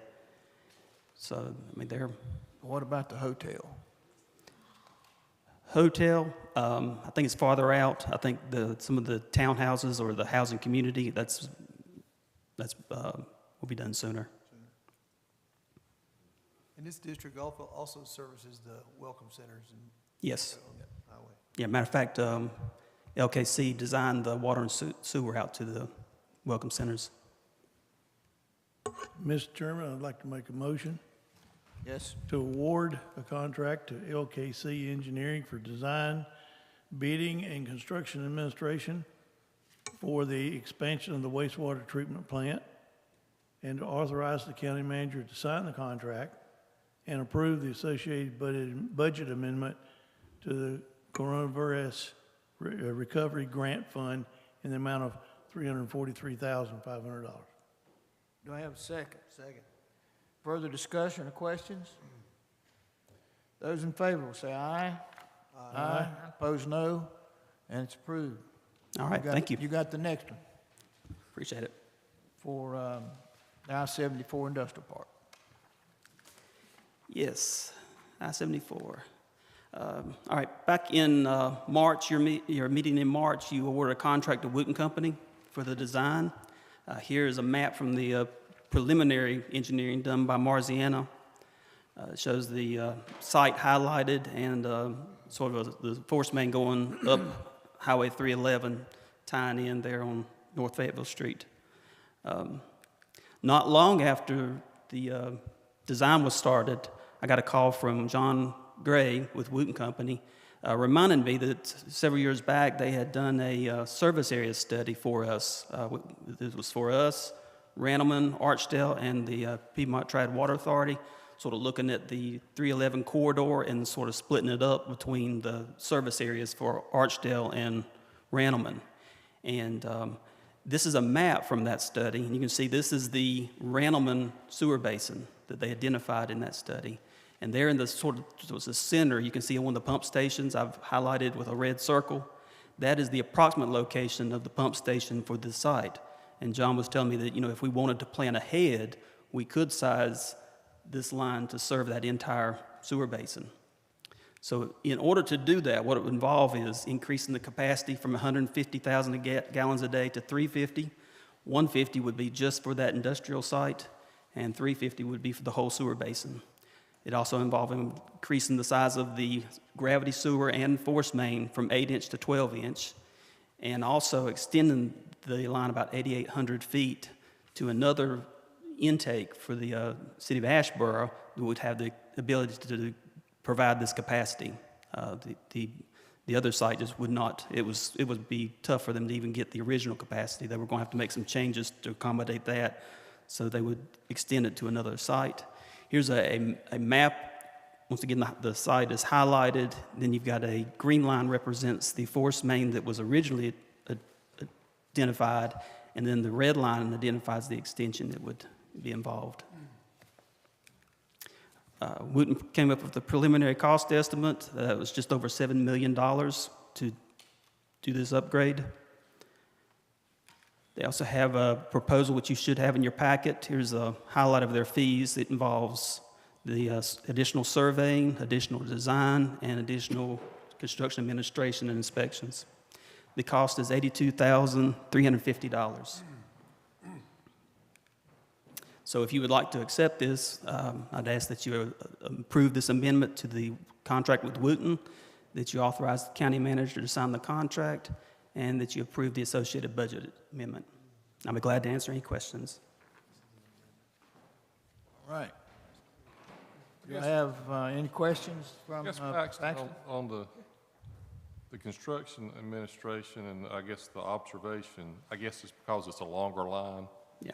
Would be the reason for the increase. Yeah, because there. you're extending that 8,800 feet of additional line. I was thinking you putting a 12-inch pipe versus 8-inch pipe doesn't make any difference, but that, I guess the extension would be the difference there. We had to do that to get the extra capacity, didn't we? Yeah. First one wouldn't take it. Yeah, the new intake is, the first one was just south of where 311 ties in with north with Fayetteville Street, Business 220, and it had extended all the way down to about Haskett's Creek in order to get the capacity needed for this. Yep. All right, any other questions, comments? All right, do I have a motion? I'll make a motion to approve the amendment to the contract with Wooten Company, to authorize the county manager to sign the amendment, to approve the budget amendment to the Coronavirus Recovery Grant Fund in the amount of $82,350. Do I have a second? Second. Have a motion and a second. Further discussion? Those in favor say aye. Aye. And opposed, no. And it's approved. All right, thank you. Paxton. Appreciate it. All right, Hal, you have? Yes, very briefly, one of the requirements of the opioid settlement funds, as I updated the board last month, was that the county facilitate a meeting with our municipalities and affected agencies on opioid issues in Randolph County, and this is an opportunity for to get input from the whole county about things that we might want to consider as we look at allocation of those funds. That meeting is scheduled for next Wednesday. That's June the 15th at 10 o'clock. We're going to meet up at ABS Center. We expect a very good turnout. Several agencies and the municipalities will be in attendance. We are Taylor Acres here, the Public Health Department has coordinated since 2017 an opioid collaborative that involves just about every agency in the county that in one way or the other deals with opioid and fentanyl and drug issues, and we expect they'll all be there, and we're working now to design that meeting, not as one where we're going to have a lot of speakers, because we're not. We're going to have the Public Health Department and Emergency Services and the law enforcement will give a current update on what the impacts are in Randolph County, but then we're going to solicit comment and input. It's a participatory meeting that we have designed, and that will be the first of annual meetings that will be required over the next 17 or 18 years as the opioid settlement funds are expended in Randolph County. So we're looking forward to that. We invite any commissioner who'd like to attend for educational purposes to attend. We don't expect the meeting will last more than an hour and 45 minutes because we'll have to be out by 12, which is always a good way to contain the length of time. Give us that date again. Next Wednesday, June the 15th at 10 o'clock at the AVS Meeting Center in North Asheboro. Anything else? No. I would remind you, we're still working on the workforce development realignment situation, and take that up after we get through the budget process sometime in July. I think the date for final decision has been extended to next July 1, but we're supposed to give them some indication of our intention in August. And we've got some data that we've been collecting and a lot of input from the community college relative to the training, workforce training, that will be taken into consideration as we do that. And I've just, we're also working on the budget for Piedmont Triad Regional Council for next year.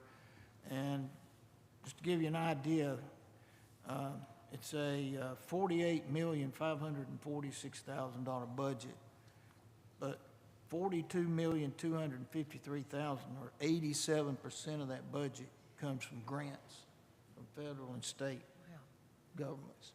And the dues paid by all 12 counties is 2.5% of their budget. It's $1.2 million. So they're good at finding money.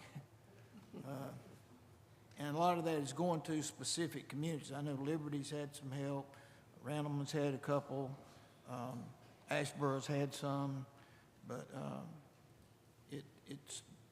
they find the need within the government, and then they apply for the grants, and they've been very successful at getting that. Local projects, that's what they do, like they might write a pay plan for a local government, and that brought them a little over $5 million, so, which is about 10% of the budget. So just making you aware of that. Anybody else have anything else this evening? Yes, we got a reminder, we got a budget meeting Thursday. Thursday at 6 o'clock, So, yes. Dr. Gainey's favorite day of the year is when we meet with them. My favorite day of the year is when we have the budget with the department heads, so. Yeah, that'll be Thursday night when all the department heads will be presenting. Any other business to come before this board tonight? Have a motion to adjourn. So moved. Thank you. We are adjourned.